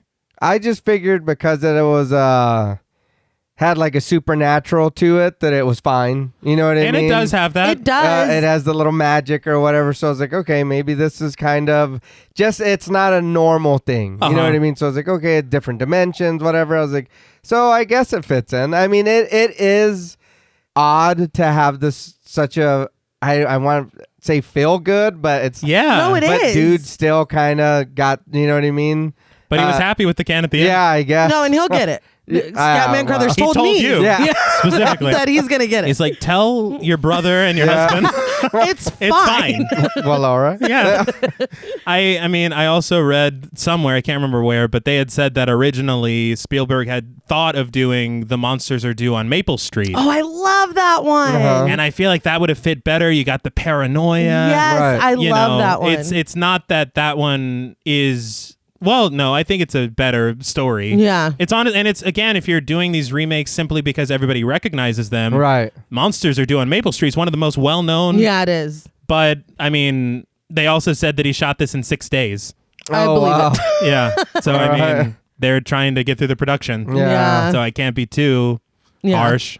I will agree with you that it's the weakest one for me, solely because it doesn't feel like it belongs in my mind. And it is a very harsh left turn from what we just saw. Yeah. We had a man headed to concentration camps. Yeah. And then he's like, let's play kick the can, guys. I'm like, what the fuck? I gotta switch gears. Yeah, I'm sorry, dude. Give me more prologue so I can try to bridge the gap a little bit, because Jesus Christ. But the next story is It's a Good Life, written by Richard Matheson and directed by Joe Dante. Yeah. Hey, Gremlins. Yeah. And you can feel. Oh, Yeah. absolutely, Oh, yeah. yeah. Burgess Meredith narrates again as we see Helen Foley, played by Kathleen Quinlan, driving down a road. He tells us that she's 27 years old and a school teacher. He says that her life has been the same every day, leaving her waiting for something to happen. She doesn't know it yet, but the waiting has just ended. Y'all. See? Yeah. And I'm already feeling a be careful what you wish for. Yeah. Feels Twilight Zone-y. Right. In the first 30 seconds. Yeah. She stops at a diner and consults her map with Walter Paisley, played by Dick Miller. Yeah, it's the neighbor from Gremlins. Oh, Yeah, fuck. Yeah. I didn't even realize that until you said that. I didn't even, yeah. The racist name. Yeah. Yeah. But when she says she's lost, he tells her that she's not. She only missed a turnoff. He gives her directions on how to get back on track. He stops, though, to chastise the kid, Anthony, played by Jeremy Licht, to stop beating on the arcade game that he's playing. Anthony says the game's broke, but Walter says he doesn't make the game. He just takes the quarters. Then he's like, maybe put another quarter in and see if that works. I will say, from what we learn of Anthony, Yeah. he should be wrecking this game constantly. Yeah. He should be. The customers, Charlie and Tim, played by Jeffrey Bannister and Bill Mumy, in the diner complain that the kid hitting the game is messing with the boxing match they're watching on TV, but Walt doesn't care. The kid put in a quarter to play, which is more than the nothing that they paid to watch the TV. Bill Mumy? Yes. He played Anthony the kid in the original Twilight Zone. Yeah, I thought that was really cool. Yeah. Because he's just there. Yeah. I thought that was very cool, too. When asked, Helen tells Walter that she's going to Willoughby, but that she has no job up there that she has to get to. It was weird. I don't know. Well, they mention Willoughby because that's a reference to another Twilight Zone episode. Right. Okay. So I feel like they're just naming things. Yeah. But he's like, you have a job up there? And she's like, no. Okay. Oh, cool. Well, I'm glad you mentioned it. The fans in the audience are like, Oh, shit. Willoughby! Willoughby! Anthony stares at her, and Walter continues to press until someone tells him that his wife is on the phone. Once he's gone, Anthony continues to hit the game and interfere with the TV until Charlie gets up and fucking advances on him. Okay, before you do... It's a lot. Before we get to that, you said he continues pressing. I think he was starting to flirt. Yeah, well, because they're like, your wife is on the Exactly. phone. Yeah, I did too. Right? I think her spousal sense was tingling. Yeah. Man. What the fuck are you Are doing? you cheating again? But Charlie fucking pushes Anthony away from the game, knocking him against a booth. He twists in the wind. He gets pushed No, so it's hard. bad. It's really bad. He couldn't have just unplugged the machine, guy? Helen tells him that that's enough and rushes to check on Anthony, but Anthony just runs away. Walter comes back out and demands to know what happened. No one answers him, but Helen goes to her purse and takes out her wallet to pay for the food she ate. Walter's like, the food's on the house, and he doesn't know what happened, but he's sorry for whatever it was.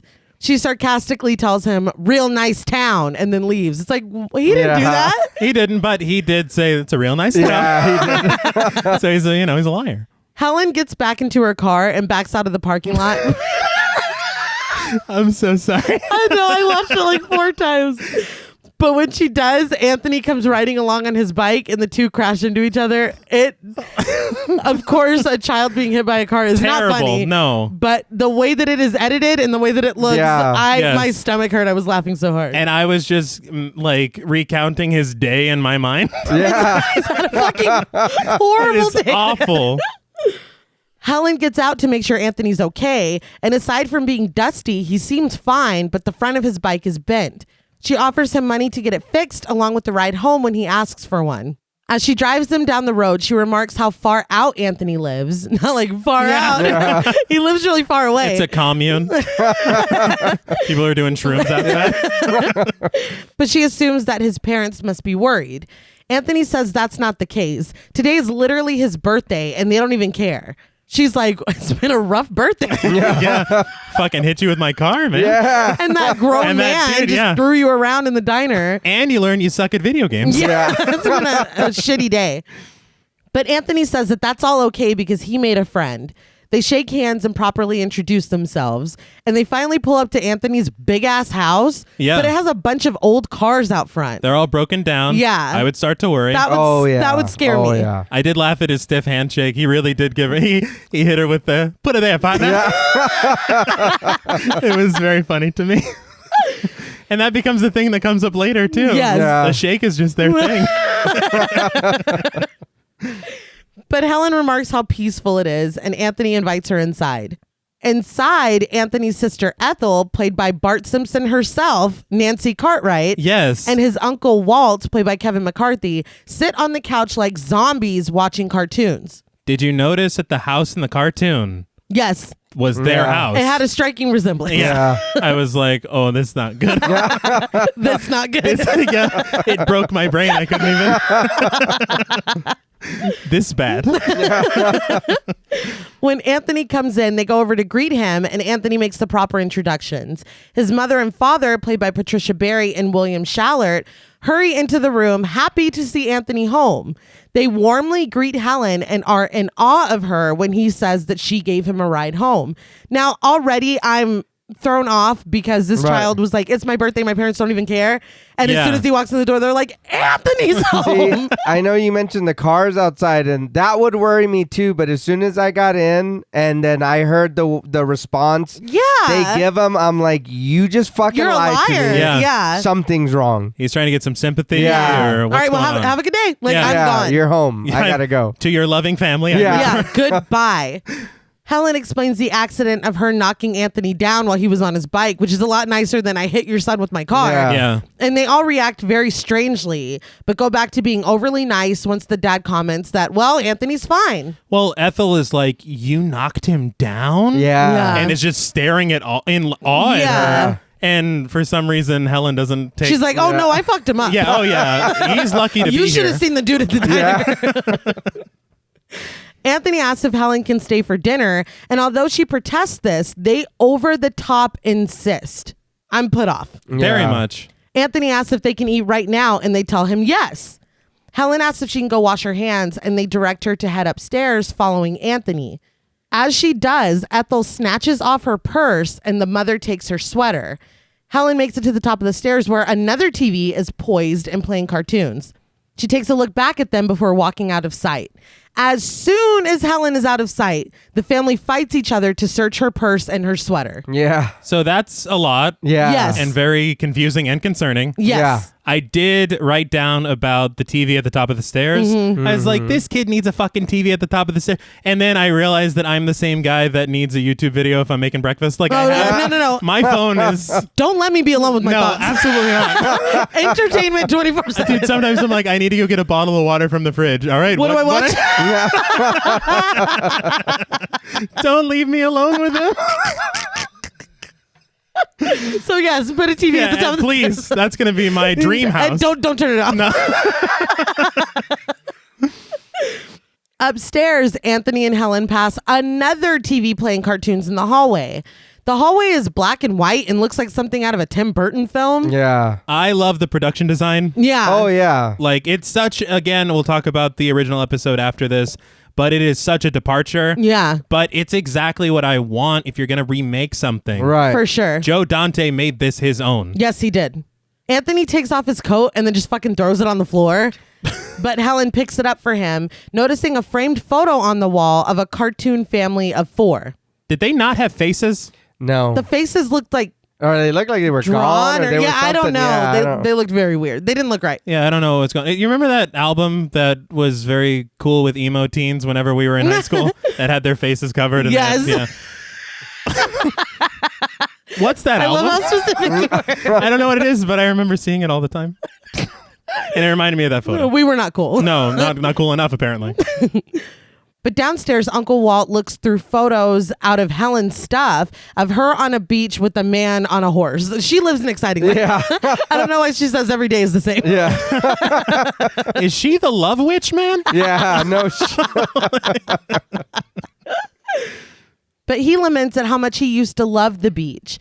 The other 3 sit on the stairs fighting over Helen's belongings. The dad argues that if Ethel will give him one of her cigarettes, he'll give her the lighter. Upstairs, Helen looks for Anthony. She stumbles upon a room with multiple beds. They're all made up with teddy bears occupying them. At the end of the room, someone sits in a wheelchair watching cartoons on another TV. Anthony comes in and says that's his other sister, Sarah. She was in an accident. From the TV, we see Sarah, played by Sherry Curie. So I've never known how to pronounce her name my entire life. Mm-hmm. I assumed that it was Cherry Curry because she was the singer of the Runaways. Oh, okay. And they have the song Cherry Bomb. I thought that song was about her, but maybe it is Sherry. It's spelled French like Shelly. Mon chéri. Yeah. Maybe. You're probably right. No, I'm not. Probably not. All But go on. Yeah. We'll get corrected in the... Somebody let us know. Yeah. Joan Jett, let us know. Her specifically. Yes. And only her. Only Joan. I will not be accepting other No, comments. because you're wrong. But her eyes are wide with bags underneath them. And when Helen and Anthony leave, we see the lower half of her face. She has no mouth whatsoever. Everything is completely smooth. Tell me what she did. What accident? So Yeah. That's what I want to know. Like, Yeah. I Her wanna- accident, I think, was running her mouth. Yeah. Oh, well, I can't help that, Julia. Downstairs, Uncle Walt stares at Helen's photos more. The mother puts on Helen's makeup, and Ethel and her father smoke Helen's cigarettes. Anthony's like, I'm coming back downstairs. And they all panic and put everything away. Ethel swallows her cigarette that was in her mouth. It makes me laugh because back upstairs, Anthony was like, I always like to let him know when I'm coming. Yeah, I was like, what? that would worry me so much. Why? Yeah. They come downstairs, Anthony proclaiming that they're ready to eat. But the second that he passes through the cloud of cigarette smoke, his face drops. Did they think he wouldn't smell it? Yeah, that's what I thought too. They flew too close clearly. to the Yeah. It's like, it's fucking worth it. Yeah. Well, it's funny because he calls down and they all hide their stuff, but Right. there's a fresh cloud. Oh, yeah. Hadn't counted on that. No. He walks up to Ethel and stares at her angrily, but Uncle Walt whisks him away to the living room. Anthony takes a seat in front of the TV and Helen picks up her purse and sweater, only for them to be taken away from her again. Anthony asks if she'd like to sit next to him, and when she proposes that maybe his mom would like to, they're like, no, you go, Yeah. you go ahead and sit down. Please. Yeah. So she does, and they all watch cartoons for a moment. But Anthony's mother leans in between him and Helen and asks if Anthony remembers where dinner is. Anthony's like, you know where it is. It's in the oven. She's like, oh, that's right. They all laugh, and his parents rush off to the kitchen. They laughed, but that wasn't Yeah. laughing. I didn't laugh. I was very No, yeah. I was like, what the worried. fuck? It's like, you don't know where the oven is? They continue to watch cartoons, one bird telling another that it's great to be a cartoon because they can do whatever they can think of. Anthony's like, this is good shit. Yeah. First of all, the cartoon's meta as fuck. Yeah, this motherfucker spitting. He Yeah. is. But it made me laugh because after he actually the bird turned into a mouse. Yeah. That's when he leaned over. He's like, this is really good. And Helen's like, Yeah, sure. it's a decent cartoon, I'd say. Helen asks what else he likes, and he tells her that nothing is as good as this because anything can happen in cartoons. His parents come out with a plate for everyone. It's a very balanced and nutritious Yeah. meal. Oh, yeah. Okay, that was a McDonald's hamburger, Oh, right? it had to Yeah, be. yeah. Yeah. But there's also chips, a caramel apple, cookies, ice cream, more, I'm sure. Yeah. I will say Anthony's palate is for shit. Yeah, I know. I don't know what the fuck he's... All these cartoons, he needs to pop Food Network on one of these TVs. Maybe get some ideas. Goddamn. And then if it's your birthday, you can have whatever you want. This is really what you want to eat. And you're forcing everyone... yeah, you He's make like, and everybody also else a eat this shit. fucking candy apple. Yeah. Yeah. There has to be a limit here. Yeah. No, your teeth, kid. Yeah. No shit. Helen thanks Anthony's mother, and Anthony does too, which makes his mom like Yeah. pause. Yeah. They all stare at him, and once he eats a chip, they all start to scarf down their food. Helen doesn't eat until Anthony's like, what, you not gonna eat? She peels open her burger to find that peanut butter is sticking the bun to the meat, which is apparently how Anthony likes it. Okay, so I have heard of this. Right. I have too, but they made it look real gross. Yeah. Yeah, they did. I thought there was like chili on there or something. Yeah. I don't know what was going on. Sticky chili, Yeah. caramel chili. I don't think I would be willing to ruin a burger to try. Maybe on a bite. Oh, I forgot you Yeah, can... you don't have to put it on the whole Wait, thing. you can cut your meals into sections You don't just swallow it whole. like a duck? But Helen takes a bite and is like, do y'all eat like this all the time? The mom says yes because Anthony can have whatever he wants. Helen says that they shouldn't eat like this all the time because Anthony is young and needs his nutrition. I'm like, you are a guest, man. Exactly. Can you imagine going into somebody's house and they feed you for free and you're like, damn, you eat like this? Like, are you fucking... Get out. Audacity. Get the hell out. Helen's the Stop, real stop. villain. Yeah. They're like, Helen, no. Yeah. This boy needs some goddamn nutrition. You're in a broccoli? Shit. Everyone freezes until Anthony agrees with Helen. It's true. This isn't good all the time. They immediately are like, oh, yeah, hell yeah. Like, whatever Anthony says. But he shuts them down, saying that they've never told him that. It's like, oh. Oh, God. Yeah. They're treating him like he's the number one of the Stonecutters. Yeah. The cartoon on the TV shows one character dragging another to a birthday celebration, and it dawns on Helen. Oh, they're eating this way because it's Anthony's birthday meal. Ethel is shook at this. Another birthday with gifts and presents? Anthony glares at her, and her plate flips off her lap and onto the floor. Anthony immediately says he didn't do it, and Helen has had enough. How dare you say I didn't do it? Yeah. First of all, to Bart Simpson. Second of all, after it is very clear that you had something to do with that. Still being polite, though, Helen stands and tells the room that she really needs to be going now. But Anthony begs her not to go, and after glancing at the TV where a cartoon rabbit is pulling itself out of a hat, he tells her that Uncle Walt was just about to do a trick. He's Kaiser Sosaying the whole day together. But Uncle Walt is shoving chips into his face and doesn't seem like he got the magic trick memo. Yeah. Helen tries to gather her things, but the family stops her. Anthony tells Uncle Walt to do the hat trick, and when he asks where the hat even is, Anthony tells him there's one on the TV. Suddenly, there is one on the TV, and Helen looks horrified. There was not a hat on the Yeah. TV. There was not. And this is concerning. Yes. Yeah.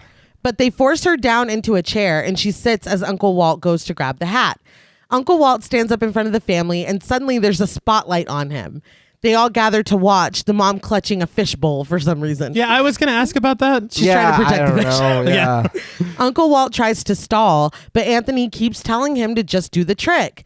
Looking terrified, he finally starts, plunging his hand into the top hat and looking very surprised when he pulls out a white bunny. That rabbit is like, please don't bring me into this. I did not ask for this. Yeah. I don't want to eat fucking candy all night. I didn't see any need carrots on that plate.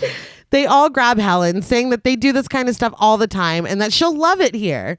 Anthony tells Uncle Walt to do more, and suddenly something else rockets out of the hat. It is a huge, disfigured, evil-looking bunny that looks down on Uncle Walt, growling and shaking. It's a frightening sight, Oh, yeah. to say the least. I love it. It looks good. Yeah. Did you know that all the makeup in this one segment was done by Rob Bottin, who did all the creature design in The Thing? Oh, nice. Very cool. Oh, yeah. Anthony smiles, but when Helen screams, he's like, God damn it. And he tells the bunny to go away. So I thought you'd be into this shit. Yeah. Helen wrestles with them and starts to grab her things, but Anthony rushes to her and tells her that he'll make sure that she loves it here. He'll make sure the food is how she said it should be, and he'll even change the house for her. He tells her to just say the word and he'll make whatever she wants. As he continues to beg, he sees a note written on a comic book that was slipped into Helen's purse. Now, the note is very vague and mysterious, but Helen's able to figure it out. The note says, help us. Anthony is a monster. Come on. It made me laugh so hard because they were like, we're risking it all. Yeah. And who I never saw them slip it in there. No. So we're as confused as Anthony is. Yeah. But and that's the other thing. I'll get into it more later. But in the real segment, he could read their thoughts. Yeah. And so he's like, who did it? Yeah. He's like fucking Kirsten Dunst in Interview with the Vampire. Which one of you did it? It's like, why don't you just read their minds? But he's like, I told you they hate me here.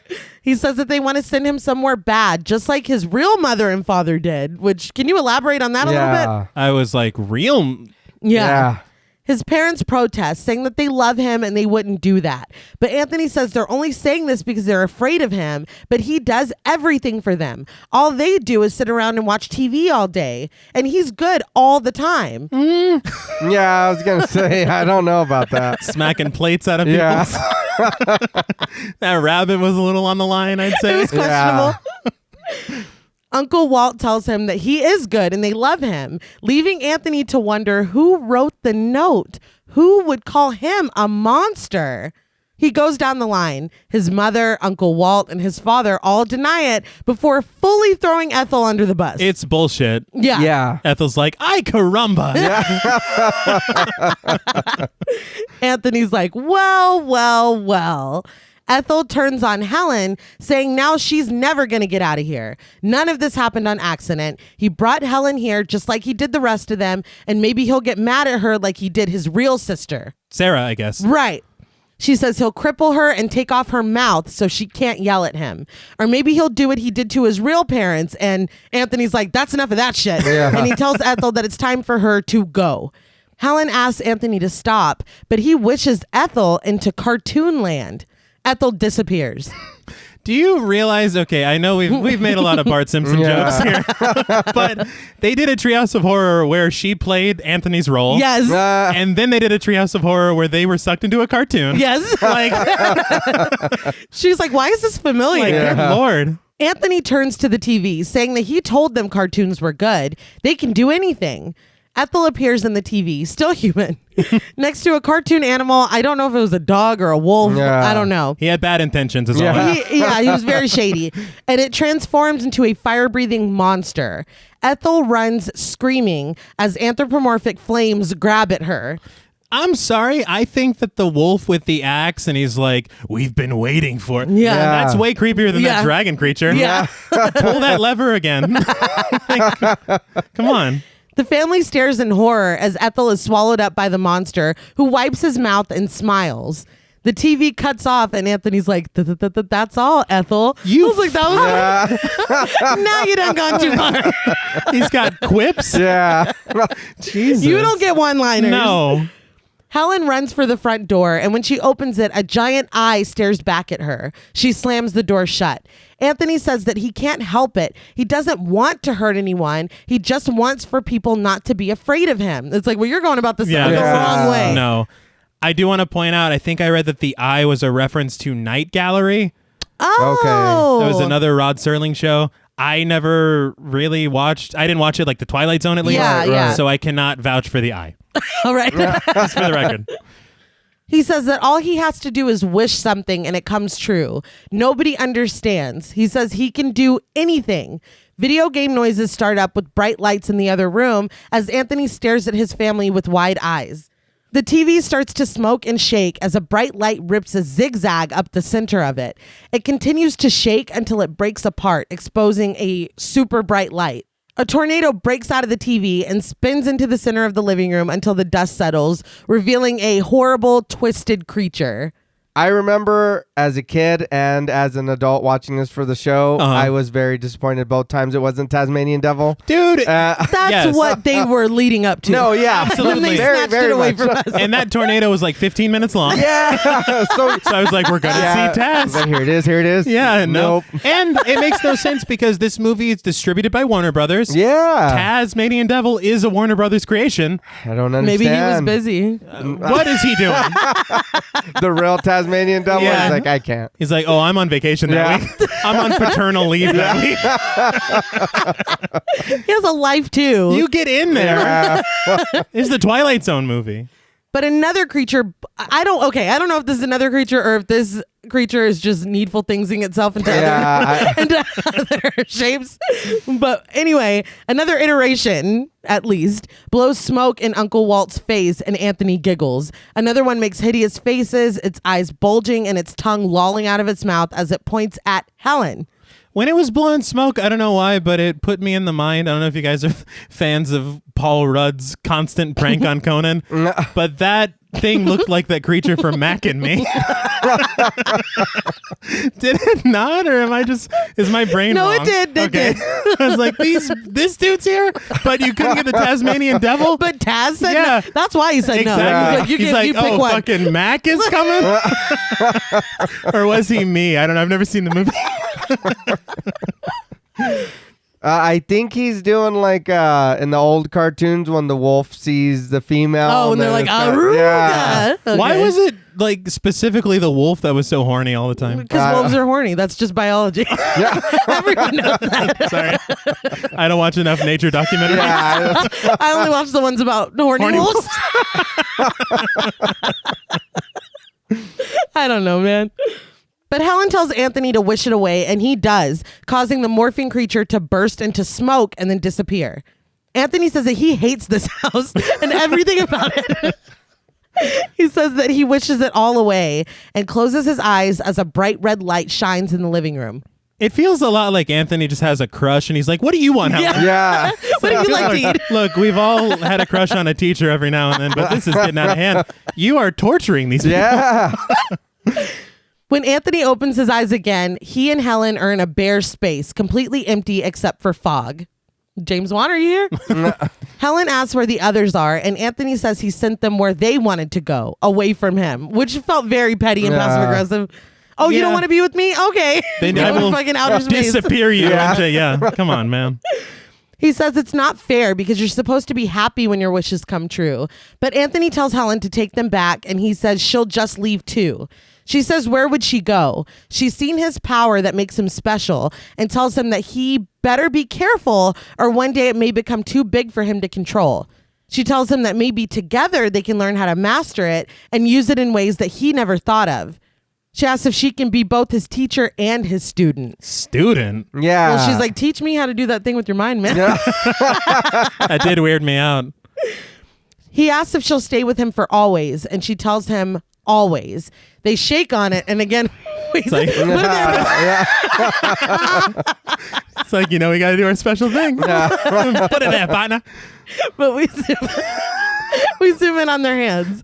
Suddenly, they're in the fog outside, standing next to Helen's car.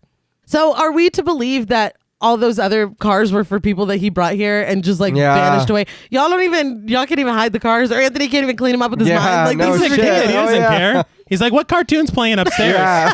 That's where my mind's at. But she asks him not to do much more of that, and he agrees. They get inside the car, and when she searches for her keys, he tells her to look in her pocket. She finds them there, starts the car, and they take off. As they drive down the road, Anthony closes his eyes, and suddenly outside the car is bright. Helen looks over at him with a smile, and she continues to drive, leaving flowers blooming on the sides of the road as they speed past. That kid is a ticking time bomb. Yeah, she's going to kill him in his sleep. It's not going to, yeah. No, not until she gets his power. Oh, yeah. But can she even get his power? I don't think don't know. so. I don't know. She's hoping for it. But what did you guys think of that one? I like that one a lot. This one, like I said, this one and this next one are the ones that I remember the most. Yeah. Yeah, we're trending in the right direction now. I do, and I know you said that this one was a remake of an original story they had before. I enjoyed this one very much, so I'm kind of curious to see the original. Yeah. The original is the same basic premise. Helen is not a character. It's just Anthony and his family. Right. And it's his real family. And he is way more evil. Right. Like, this dude rocks up. No, it's fucking crazy. This dude rocks up at the beginning, and Anthony's like out on the lawn. And Rod Serling already lets you know that this kid's fucked up. Yeah. So it's not a big twist or a surprise. Right. But he's out there playing on the lawn. He's like digging a hole, and he tells this guy, he's like, I made a 3-headed gopher. And the guy's like, oh, yeah, it's very good you did that, Anthony. Yeah. And Anthony goes, I'm sick of this gopher. I want it dead. It's like, die, gopher. And the gopher dies. I was like, this is like 1959. Yeah. God damn. I was laughing my ass off watching it, but the whole thing, there is no humor in it. He's just torturing these people. Right.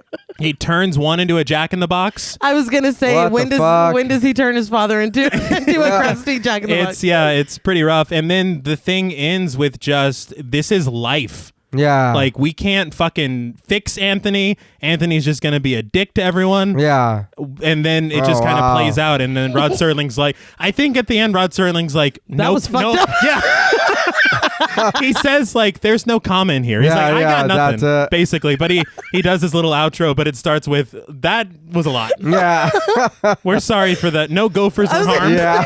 I'm just worried about the gopher. I was like, Jesus Christ. Yeah. Gopher's like, I'm an abomination. Yeah. And now you're just killing me. Just trying to do some research here. But Joe Dante had a different ending that he wanted. What? I read that his original ending was that the house was going to explode and it was going to kill everyone inside, including Anthony. but Helen was going to escape. All right. And as she made her way out to the road, she gets picked up as a hitchhiker by Dan Aykroyd. Okay. Oh. They were going to try to do more tie-ins. Right. That would have been cool because Yeah. it really, we get the beginning and then, well, let's continue. Yeah. But to answer your question, I think this segment's a lot of fun. Yeah. It's a massive shift in tone from the original, like I said. But I think that's what I want if you're going to remake something. Right. I don't want, if I would just go watch the Twilight Zone episode again. Yeah. And Joe Dante obviously had a lot of fun with it. Yeah. Oh, clearly. It was good. I really liked this one. It's a little, I didn't know how you were going to feel about it, T, because of all the cartoon stuff. And we all know how you can be sometimes. Well, but it was at the end, so I was like, you're losing me, but I know. I know there's like 10 seconds left. you better be going somewhere with this, Dante. So the final story is Nightmare at 20,000 Feet, written by Richard Matheson and directed by George Miller. I think this is why we are all here. Yes. We see a plane flying through a storm, and Burgess Meredith tells us that what we're seeing could be the end of the nightmare, but it's not. It's the beginning. He mentions flight passenger John Valentine, whose destination is the Twilight Zone. Oh, wow. How convenient. Right? That's where we are, too. Inside the plane, we see John Valentine, played by the Trinity Killer himself, John Lithgow. We love this dude. Yes. Yeah. No, he's great. I had a very massive disagreement with an old boss over this segment because I had not remembered seeing the Twilight Zone movie. Right. And so I had made a reference to the original. And I was like, William Shatner? Exactly. I was like, William Shatner. And she's like, it's not William Shatner. It's John Lithgow. And I felt like Drew Barrymore in Scream. I was like, I've seen that episode 20 goddamn times. But it turns out we were both You were right. both right. You're like, I needed to make a phone call. Yeah, I'm sorry. I was promptly fired. But he is having a full-blown panic attack in the airplane bathroom. An alarm beeps, accompanied by a sign warning him to get back to his seat. The sign is like, "Sir, I get back to your seat." I was wondering. I was like, man, he's having a fucking panic attack Oh yeah, or Yeah. something. or- he's not having a Yeah. good time. The pilot over the intercom tells the passengers that the storm is developing faster than they anticipated, and they might hit some whoopsie daisies. It's like, don't be cute. Yeah. Yeah. Our lives are on the line. Yeah. No shit. Just say turbulence, Yeah, okay? God damn. But he advises everyone to get back to their seats, buckle in, and put out their cigarettes. Yes. It's 1983. Someone starts knocking on the bathroom door, and Valentine is not okay. He is red-faced, panting, and shaking. He looks up at the door in absolute fear as it continues to boom with knocks. But we see that outside of the door, the booming knocks are just Junior Stewardess, played by Donna Dixon, knocking politely. Now, very quickly, this is Dan Aykroyd's wife. Oh. Really? Yes, and they're still together. Huh. Hey. And they have 3 kids. I mean, I'm sure they're grown now, but they're Yeah, still yeah. fucking married. I Yeah, thought that was nice. very cool. 3 little babies. Right. Yeah. 3 newborn babies. Do you think they met here? Like, what's the... Well, they were married in 83. This is Yeah, so shit. which came first? I don't know. very cool. But I thought that was very cute. But she calls in and gets no response from Valentine. Senior Stewardess, who is referred to as Dion, but credited as Senior Stewardess, I'm going to call her Dion, Yeah. is played by Abby Lane. She joins Junior Stewardess and expresses concern that a passenger has been in there for a very long time. Dion asks if the passenger is a tall and fair-haired man, and they confirm it's John Valentine. Dion is not surprised because she said he was a white-knuckled type, and she had a feeling that this might happen. A passenger comes up and asks if everything is all right, and they tell her that it is and to go back to her seat. The passenger is played by Carol Serling, who was Rod Serling's wife. Yeah. I thought that was very cool. Yeah. I enjoyed seeing her because it's like you've got one of the most iconic segments. Yeah. And then you got her like almost as like a bit of continuity. Yeah. That's just very nice. It's also really cute that she's talking to Dan Aykroyd's wife. Yeah. Like, that's cute. But I didn't know this, but she was a project consultant for this film. Oh, wow. And when they rebooted The Twilight Zone, she was an executive producer. Oh, I think okay. she barely passed away in like 2020. God damn. I know. What a life. I know. But when Dion knocks on the door, Valentine finally responds, asking her to give him just a moment. He takes a bottle of pills out of his bag, swallows a few, and splashes some water onto his face before staring at himself in the mirror. Outside the bathroom, Junior Stewardess asks why she doesn't knock again, but Dion says that he just needs another couple of minutes. Valentine finally comes out and is met immediately with reassurance. There's nothing wrong with being scared of flying, but statistically, he's safer up here than on the road. Really safer up here than in his own bathroom.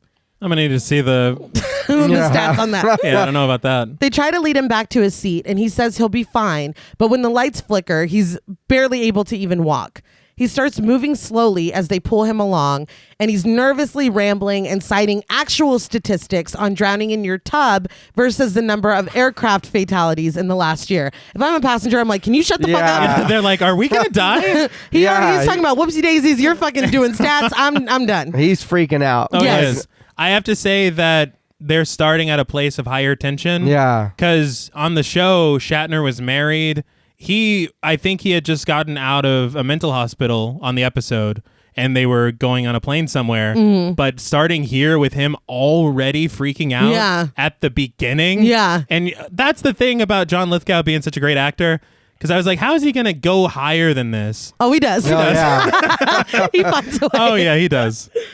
But as he struggles through another sweaty panic attack, they get him into a seat. Junior stewardess literally pushes down on the back of his head to get him to sit down. Another passenger spills his drink, and Dion rushes away to get him another. Junior stewardess stays with Valentine, who looks sick as the sky races by outside of his window. She picks up his book, Microchip Logic, and after mistaking it for a science fiction, he tells her it's a computer textbook. She's like, you read this shit? And he's like, I wrote it. It's like, ooh. Yeah. Sorry about that, man. She tells him to just get some rest, but he stops her, saying that he wants to keep the overhead light on when she tries to switch it off. She obliges, but takes away his book and suitcase so that he can rest. I'd be like, don't touch my shit. Yeah, why are you? Do you notice, is this whenever she is helpful to him, and then the second she turns to Dion, she's like, this Right now, yeah. bitch is driving me crazy. As she passes Dion on her way out, she's like, just get him some water. Dion fastens his seatbelt, reassuring him that everything's fine. She lowers her voice and presents him with a medicine cup. She says they're not really supposed to do this, but she brought him a sedative to help him sleep. She's like, this is against the rules, but you're fucking, you're doing a lot right now. I'm risking my job. But damn, he It's- looks terrible. Oh, he does. He does. And he refuses the pills anyway, but he did just take some in the bathroom. Mm-hmm. Suddenly, a bright light goes off as a young girl, played by Christina Nigra, snaps a Polaroid of them. She jokingly tries to charge them $4 for it, and Dion's like, what? Yeah. Well, I mean, the airline's not getting a cut. This is not supposed to be starting businesses on the. I will say that this seems like the era of fucking snarky kids. Precocious children, yeah. Not my favorite 4 era. bits, ma'am. Yeah, I was like, what the fuck? Where's your mother? But Dion carries her back to her seat next to her sleeping mother and buckles her in. She goes back to Valentine and asks if he's okay, and he assures her he's fine, but he is clearly fucking not fine. Dion walks away as young girl flips through her photos. Valentine lights a cigarette, but the young girl whistles at him. When he looks over at her she has a ventriloquist dummy on her lap. Yeah, I don't know where this came from. Yeah. And she moves his mouth and speaks, reminding Valentine that the captain said no smoking. He stares at her and settles back into his seat before seeing that the man in front of him, played by Scott Knapp, is turned in his seat and staring at him menacingly. I would think, honestly, I think I'm hallucinating right now. I've got that puppet that popped up out of nowhere. Yeah. I got fucking Wilson Fisk in front of me, Yeah. looking all pissed off. I think I'm just going to go to sleep. Yeah. Dion, I will take those pills, please. But Valentine puts out a cigarette. When he looks back at the girl, she is suddenly asleep, cuddled up with her dummy. How much time is passing? I think he's having mini blackouts or something. Micro sleeps. Yes. I learned about that in the Nightmare on Elm Street remake, so if it's like anything else in that film, it's bullshit. Probably not real. Don't hold you to it. No. Lightning and thunder strike, and Valentine panics. He opens up a newspaper and tries to read, but the headline staring back at him is Airline Disaster, Worst Ever. The byline is 437 dead, cause remains mysterious. If I'm a flight attendant, I'm gathering up all these newspapers. Yeah, I was gonna say, why would you leave that on the plane? I don't And know. that's not something that I'd want to see. Why there's a storm Absolutely outside? No. I'm already freaking out. Even if you're not Valentine. No, Right, yeah, please yeah. don't. Even if not, yeah. Any passenger.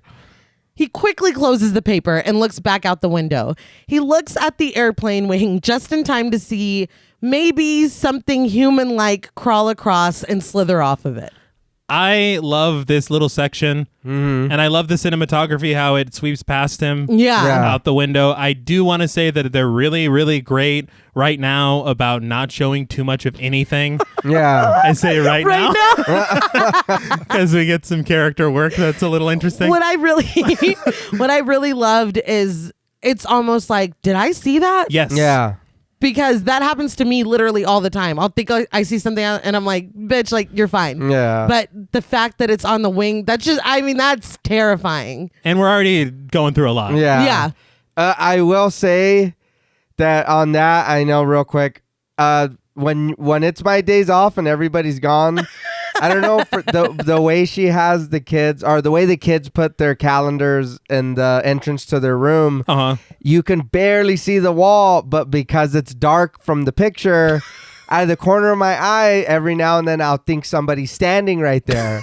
And then I'll look again and I'm like, oh yeah, it's the calendar. I don't know why my mind's like, hey, somebody's there. And then I look and I'm like, oh yeah. Or like, hey, a kid's there. And because it's, you know what I mean, shorter for them to reach it. And I'm like, oh, that's, you know what I mean? Every time. Yeah, every time. And I'm like, I know it's a calendar. So but every day there's a gremlin on the calendar? Yes. Yes. Just standing there. Just there? Like, holy shit. Valentine wipes his eyes and looks again, and in the darkness, he can barely make out maybe something crawling back up. He puts on his glasses and looks out again, and there's definitely some kind of creature, played by Larry Cedar, with long hair straddling the engine of the wing. Suddenly, the creature, and by extension, the wing and the engine, are struck by lightning. Now, I am sorry. I rewound this maybe 10 times. The creature does a little Harlem shake as the sparks fly from the engine. John Paul was watching it yesterday and I busted out laughing. I get the shake is it's for a split second, but it was the funniest thing I'd ever seen. Well, because it got electrocuted. The funny thing to me is that he's also vulnerable to the elements because he's out there, I imagine, trying to fuck up the plane. Yeah. But he's like, oh, and I'll take this screw out and, It's like I wasn't expecting that shit. Oh my God. That's fucking crazy. Like it made me laugh so hard. The way they do it just looks so funny. I was home alone just fucking cackling. I couldn't stop laughing. You hadn't counted on that. He wasn't ready. This is when John Valentine freaks the fuck out. He jumps up from his seat and runs to the aisle, telling everyone that there's a man on the wing. Everyone rushes to the windows, and the creature slithers off, of course, before anything can see it. Before anybody can see it. Need to ask John Valentine, have you ever seen a man before? Did you not notice? He even had his glasses on this time. Yeah. So I'm like, he you needs gotta. a new prescription. Yeah, he's overdue. that's really bad. But when they look, there's nothing there, of course. The old couple behind Valentine, played by Edward Franz and Margaret Wheeler, try to humor him, but just quickly sit back down. Valentine tries to explain himself to Dion. He tells her about the man he saw and the flash of light and the sparks, the smoke, some fire. He posits that maybe it was a technician that got caught on the wing, but he's not going to be able to survive out there. The air is too thin and the wind is too cold. He finally takes his glasses off and looks at her and is like, that's impossible. Yeah. She offers him the pills again, and this time he takes them, telling her that he feels so stupid. He begins to laugh nervously as the storm rages outside. Dion covers him with a blanket and closes the shade to the window, telling him there's no need to be embarrassed and he just needs to get some rest. No, you should be embarrassed. Yeah. Take 2 of these and call me in the morning. Take Go your ass to bed. sleep. He says the mind is amazing, how eyes can make you see something that's not even there, like turning calendars into children. He sees Junior Stewardess nervously consulting with the co-pilot, played by John Dennis Johnston, and tells Dion that she doesn't have to stay here with him. She has other passengers to attend to. If I'm Valentine and I see her talking to the pilot because she's like, that's him over there. Yeah. I'm like, okay. I'm good. I really need to calm down. But Dion says she's happy to stay here. He assures her that it will be easier for him to be alone and that he's already drowsy. He fakes falling asleep and the two laugh before she finally leaves. It was cute. Yeah. Yeah. Now alone, Valentine makes himself comfortable and begins to drowse until he's startled by lightning and thunder outside the window. He closes the shade of the window in front of him instinctually, but as strings that really reminded me of Psycho. They had there was a crossover. Yeah. It was its own thing. But Right. Yeah. As they begin to play, curiosity almost gets the better of him and he contemplates opening his own shade. Logic prevails though, and he tries to go back to sleep. He does close his eyes and seem to be resting, but he's like, I can't fucking take it. Yeah, He you know he's gonna look at it. I know. He quickly opens them and turns back to his window. He flings the shade open and the hideous creature has its face pressed right up against the window, shaking its head as Valentine screams. Why me? Like, Because you saw me. Yeah. but you didn't know, you were too busy. Yeah. doing the Harlem Shake. Yeah, fucking jacking on like Bender. I watched this a few times, this little part, and I showed your sister, but it looks like when he looks back at the creature, his eyes like bulge out. I was Yes, gonna, yeah. And we stopped it and we kept trying to look, and it looks like him. Like, Yeah. very weird. it looked like somebody's eyes exploded. Yeah. And I was like, It looked like Valentine. Yeah. well, I mean, that is a bit much. My note was, he's really scared. His eyes are like, you Yeah. can stay here, but Yeah, we're I'm leaving. gone. Valentine loses his shit and has to be held down by nearly every passenger. The little girl snaps another Polaroid. It's like, bitch, no, it's not the time. It's like the paparazzi. I don't want to remember this part. At my most vulnerable. No shit, right. It's like TMZ will pay fucking. But the co-pilot screams at Dion to go get the handcuffs. I was like, oh, shit. Oh, Yeah. After a shot of the outside of the plane, we see Valentine still being held down, babbling and asking that they let him go. The guy in front of him, I didn't want to say his credit before, but it's Sky Marshal. Yeah. Yeah. He reveals himself to be a Sky Marshal. Go figure. But the co-pilot assures him that they have it handled. He's like, you want me to take care of this? Yeah. Is this when we get a sweet shot of his ankle gun that they... I think Yeah. so. That is definitely not coming into Yeah. play no, later. never. He yells at all the passengers to sit back down. Junior stewardess tries to take care of the young girl, but she is super excited about the handcuffs. Yeah. The Sky Marshal scoops her up as her mother, played by Lana Schwab, finally wakes up. Like, Yeah. what's she done this time? Yeah. It's like, lady, thanks for fucking nothing. Through the co-pilot's guidance, Valentine finally slows his breathing and regains his composure. Co-pilot asks what the problem is, and Valentine calmly and politely asks him to look out the window. He does before closing the shade and asks Valentine what he was supposed to have seen. Defeated, Valentine's like, you weren't supposed to see anything, and he apologizes. So, I mean, why is this monster so hell-bent on making him look crazy? This really seems personal. Did you have a run-in with him at like the baggage claim at another airport? Like, He's what? like, Something, oh, right? Yeah. he's fucked. Oh, that's it. And I'm You gonna- just made the list. Co-pilot levels with him. He's the first officer on the plane in a severe storm. Valentine is an irrational passenger that is now threatening the safety of everyone else. He tells him to calm down or he's gonna have to handcuff him. Valentine, clearly unable to read the room, shouts that there is something wrong with the plane. Although he doesn't care what happens to himself, if they don't do something, everyone else is going to die too. He screams at everyone watching, including both flight attendants and the little girl, that they'll die, even spelling it out for them. D-I-E. Well, in all fairness, she spelled out no smoking. Yeah. She did. So he's like, a little taste of your own medicine? You like spelling? Yeah, check this shit out. But the little girl reminds him that he used to be normal. She's like, what the fuck's wrong with you? How far back do they go? A baggage claim. The co-pilot asks what Valentine thinks is wrong, and Valentine says there's an engine out. When asked, he even says which one and asks if it's true. The co-pilot's like, never you mind that. It's like, Yeah. no. Is it? He finally admits that the engine was struck by lightning, but the plane has 4 engines, and it's a remote possibility that they'll lose another one. First of all, don't ever say that. Second of all, isn't it strange enough that he was correct about everything? Yeah. Yes. Valentine asks if he's sure that it was the lightning, and the co-pilot says yes. They're landing in 20 minutes, and the probability is highest that they will survive. I don't like the way you said that. No, I understand you're trying to speak like he would like. Yeah. With the logic or whatever But he said. yeah, Right. probability. And, But don't ever say that. Yeah. No. But just then, the plane hits one of those whoopsie daisies and it's bad.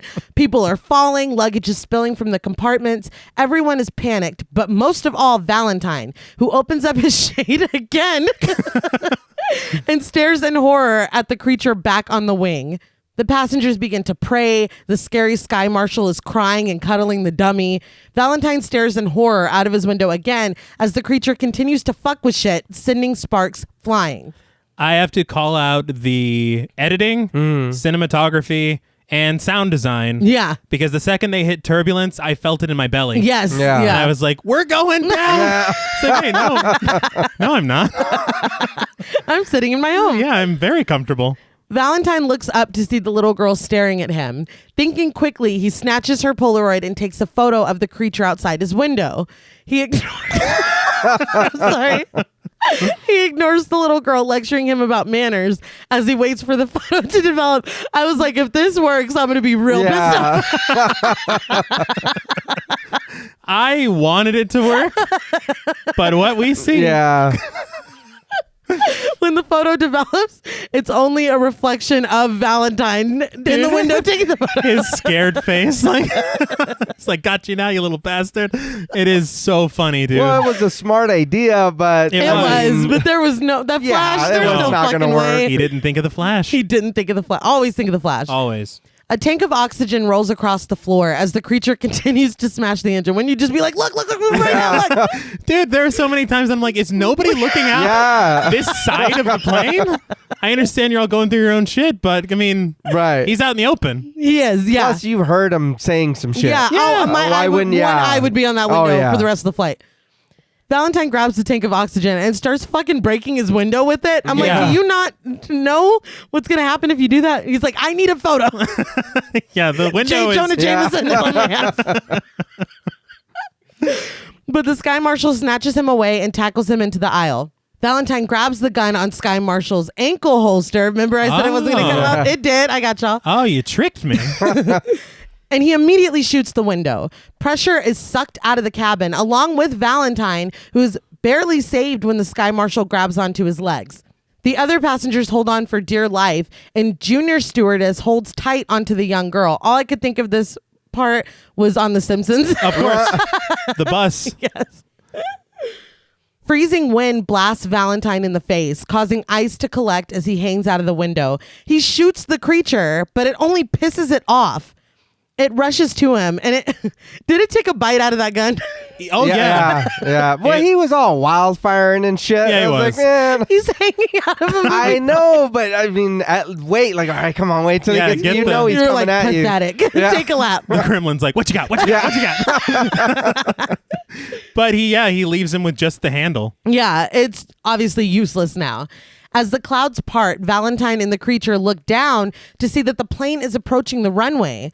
The creature grabs onto Valentine's face for just a moment before letting go and giving him the finger. That's a bit much.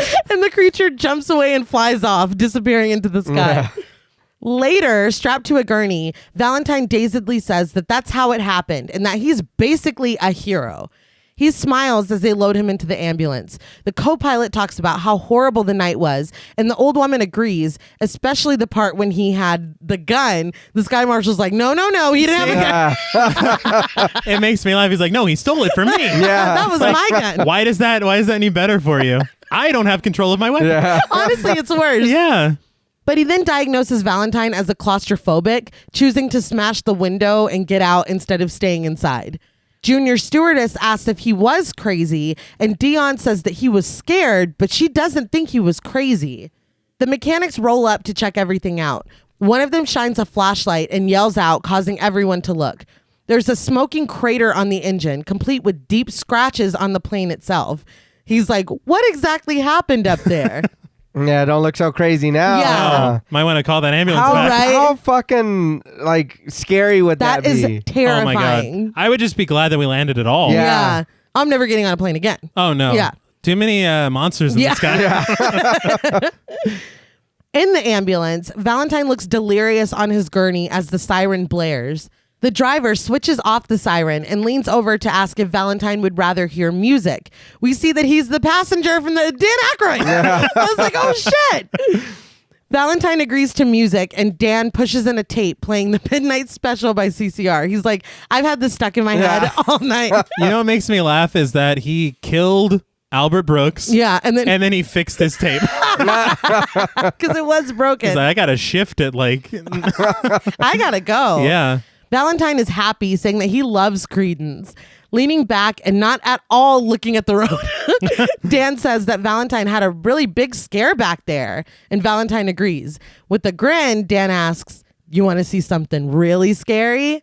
We zoom in tight on Valentine's terrified face as the Twilight Zone theme plays and Rod Serling tells us, there's a fifth dimension beyond that which is known to man. It is the middle ground between light and shadow, between science and superstition, and it lies between the pit of man's fears and the summit of his knowledge.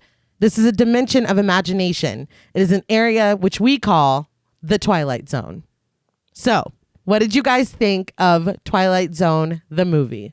I still really enjoyed this movie. Mm-hmm. It's a fun movie. Like we pointed out earlier, you know, some bad shit happened. You know what I Yes. mean? Why making the movie, and that sucks. And but I like I said, for me, these last two segments are the ones that stood out the most Oh, for for me. sure. For sure. But I would recommend anyone who hasn't seen it to watch it. I would agree with watching it. My thing is the difficulty of separating. Yeah, It's really yeah. hard, especially because the segment is still in the film. Yeah, yeah, which is kind of appalling, honestly. Yeah. It's just surprising. But if you can separate it in your brain and just watch the film, it's a pretty decent horror anthology. I think that it is. Got to agree, the last two segments are where it's at. Yeah, It's just very hit or miss Yeah. for me, and I am a little upset, honestly, about the entire situation with the first segment because the idea is so good. Yeah. And for it to be just marred by such a real life tragedy, Yeah. it's very, very It's upsetting. hard. Yeah. I do also need to call out, because they hadn't referenced the prologue at all until the very, very Yeah. end. Yeah. So it's a pretty rickety bridge that they built Yeah. to the prologue. But it was, how else are you going to end it, really? I think it was the perfect way to end it. But I think that it's a fun watch for the most part, even though for me it's not 100% up to snuff. Right. Yeah. I agree. I just really have a soft spot for anthologies, especially in this era, because I know there's going to be some cheese. I know there's going to be some ridiculousness. I feel like it definitely ramps up. Yeah. Well, it kind of ramps and then it dips and then it ramps, if that makes sense. Yeah. Ramps. Ramps. I don't know why that was so funny to me. But am I wrong? You're not No. wrong. Like we had said, I know John Paul doesn't fully agree, but I kick the can. It feels misplaced to me. I don't think it's a bad story. I feel like we're coming off of something very, very dramatic and with such Wait. I was gonna say a Yeah. heavy message, and then it's like, I get it. I just feel like because it still had that strange, yeah. No. nature to it. yeah, It was like, I get okay, that. it wasn't the strongest, but I guess you can. And maybe I was distracted because I was just waiting for not. them to be dead. Yeah, I love being young. That's not no. that's really not what I thought I was gonna get from that Right. one. But the last two, man, I Yeah. really love, especially the last one. John Lithgow, the man can fucking act. Oh Yes. yeah. And I wish that we had more of the frame story in between. But I really loved seeing Dan Aykroyd again at the end. Because you're like, fuck, when he turns around. I But was very excited. I just feel bad for Valentine because it's like, dude, you survived all that. Yeah. And now this dude's going to eat you. Yeah, but there's another paramedic sitting next to Valentine. Oh, he's getting eaten That too. Yeah. I thought it was really weird. Yeah, that that's he would- true. He's like, I'm going to wait till he leaves. It's me and you, Valentine. But overall, I think that it is a lot of fun. If you're like, oh, I really want to get scared tonight, this isn't the movie to put on. No. But for an 80s anthology with, I'm not going to say it's up to the standard of the Twilight Zone, but with the vibe, I think this is really good. I really like it. even though it traumatized me as a child. I hope this helped you work through it a little bit. Yeah, I feel a lot better about it. Hey, Nay. Don't. You son of You a wanna bitch. say Don't do it. But I guess we can slide into ratings. I kind of went already, but I really like this. I feel like there is more good than bad. There is, for me, the misplacement of Kick the Can. If you had to have it at all, you really should have opened with it, and maybe we would have had a false sense of security, and that would have made everything that came after it seem scarier, maybe, or darker, or whatever the themes we're going for. The tragedy of the first story, I'll say the audacity of John Landis afterwards. It taints it. It does. Yeah. I hate that because so many more people worked on this film than just him. But it sours it a little bit. But for the film itself, I think that it is a lot of fun. There is a little bit of cheese, primarily in Joe Dante's segment, but it works somehow. Like it's fun and it's weird, and to end it with Nightmare at 20,000 Feet was perfect. Yeah. Because that is definitely the finale. Oh yeah. It's funny because usually they'll start strong and end strong, but I feel like this. I maybe the flow of it is fucking with me a little bit. Right. But yeah, well, we're in ratings now. So on a scale from 1 to 10, super sweet suppers. Well, It was not nutritious. No. I'm going to give Twilight Zone the movie 7.5 super sweet suppers. Obviously, this is not a perfect film. Right. There's a lot of really awful, nightmarish shit that happened behind the scenes.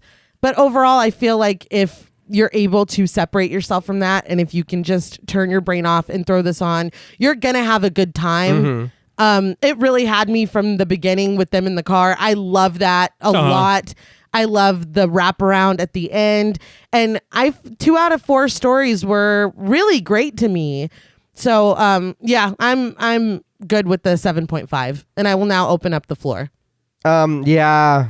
Like you said, I know we kind of already went through it. But I do enjoy this movie. As a kid, I used to love this shit. I didn't know anything about it. I was young. No, of course. So when it would come on, I would always want to watch it. You know what I mean? Even if it was halfway through, if I could just catch those last 2, I was like, this is what it is. But for me, on a scale from 1 to 10, super sweet suppers, I also am going to give Twilight Zone the movie a 7.5. Wow. Like I said, for me, a lot of it is nostalgia. Watching it as an adult, I do still enjoy this movie, but then learning everything that happened, it's like, God damn. But I like your sister said, if you can kind of just watch it for what it is, it is a good time. It's not the best and it's not the scariest. Yeah, it's not. But it's a good movie to throw on and watch. I definitely agree with the fun aspect of it, especially the last 2 segments. Right. It's funny because that shit with John Lithgow is really dark, but I'm laughing. Yeah. I shouldn't be, but it's just very, I don't know, I enjoy it a lot. But Joe Dante, George Miller's segments are kind of save the film. For sure. I do think that the idea of it is great, and I would really like to see. It sucks so bad that it's so tainted with everything that happened. You couldn't really come out with a new Twilight Zone movie that did something similar, because if you have something Twilight Zone movie, everybody immediately of course goes to the tragedy that happened, and it's just not, because imagine if you get 4 of the hottest directors right now. Oh my God. And then they put together their segments that are really in line with the Twilight Zone's themes. Yeah. Like, that would be incredible. Jordan Peele, Mike Flanagan, very good. Ari Aster, I'm here. Robert Eggers. All right. Tell me you wouldn't watch that. I'd watch that. All right. I was ready for more pushback. Well, I don't. Tell me you wouldn't watch it. You had ideas off the dome. I wasn't. I didn't come prepared. That's why I was like, 4 directors. Rose Glass. Karin Kasama. I love Let's just name directors. I can name directors too. But I do want to call out the camera work. Goldsmith's music and the production design, fantastic. I think what makes Dante's and Miller's segment so good is because they take their remake idea, but they do something different with it. Yeah. Right. And they change it in a way that makes it uniquely theirs. Okay. I can't ask for anything more. But on the negatives, for me, so much of this does not feel like the Twilight Zone. And the majority of it is the changing of stories, especially Kick the Can. Mm-hmm. Like, if you have the story end darkly and kind of tragically, you can lead into something. Yeah, that's it just feels like it's a sore thumb for me. It's like a feel good, but that's not really what the Twilight Zone's about. It's very cute. It's very Spielberg. I don't dislike it. It just it just feels very strange. I was like, okay. And for the anthology to be your idea, and you're like, I'm doing Kick the Can. You're like, what the fuck? I'm sorry. But obviously, everything that happened also for me is a negative, because it's like the production that it goes against it. No, of course. And what you're supposed to do as a production. All my homies hate John Landis. And originality. I would have loved to have seen them do things that were in the spirit of the Twilight Zone without actually just remaking the Twilight Zone. Yeah. I think that would be really cool. But for me, out of 10 super sweet suppers, I am going to give Twilight Zone the movie 6.5 super sweet suppers out of 10.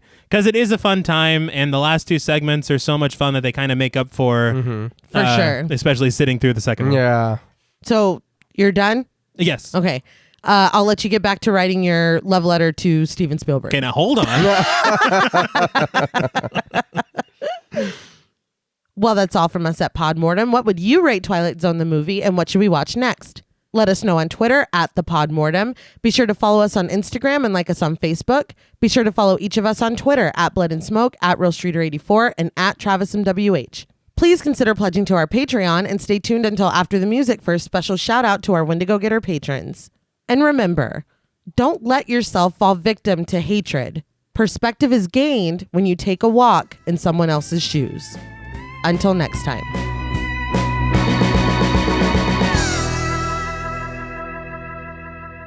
Hey, thanks for staying tuned. I don't know. It was like you just yelled. I'm bringing the energy, bringing the heat. All right. Thanks for staying tuned so we can shout out our Wendigo Getter patrons. Yes, thank you. Woohoo! Yeah. That's the Twilight Zone theme. Right. A special thank you to Chris Ontiveros, Kristen Lofton, Megan Martinez, Kimberly Bass, Melanie Van Houston, Sophie Hodson, Anthony Jerome M., Jordan Nash, Kent Morton, Guy 54, Lala Tamez, Travis Anissa Hunter, Miguel Myers ATX, Mandy, Jennifer Perez, Pierre Lombard, Allison O'Neill, Carissa, TJ Bronson, Gabrielle Trevino, Spooky Mom, Andy Teague, Applin Ontiveros, Karima Rhodes, Antonio Huerta, Kimberly Kleindienst, Will Brown, Linda, Sydney Smith, Osvaldo Soto, Jonathan Booth, Bobby Holmes, Donna Eason, JD Rezak, Molly Gerhardt, Armand Spasto, Aaron Aguirre, Eggy, William Barry, Brittany Ramatar, Charity Oxner, Amanda Six, Mandy Rainwater, Garrett Rogers, Jordan Roberts, Dylan, Melissa Sierra, Holly Bryan, Jordan Blevins, Michelle Moore, Liz Heath, Spencer Montalvo, Pancake the Panda, John Ramos, Michael Newting, Alexius Roberts, Dan Laveau, Itzy M., Gary Horton, Amanda Aliff, Leisha Olivier, Kate Lamp, Carlos, Jessica Hunter, and Helen Rudder. Yeah. Where's my inhaler? Yeah. Thank you all so much. Thank you. Thank you. We love you. Yes, we appreciate it so much that you are truly the wind beneath our wings. I guess it's better than being. Well, I was going to say you're the creature on our wings, but he was trying to kill them. Yeah. We're not down for that. No, we don't condone that. Until next time.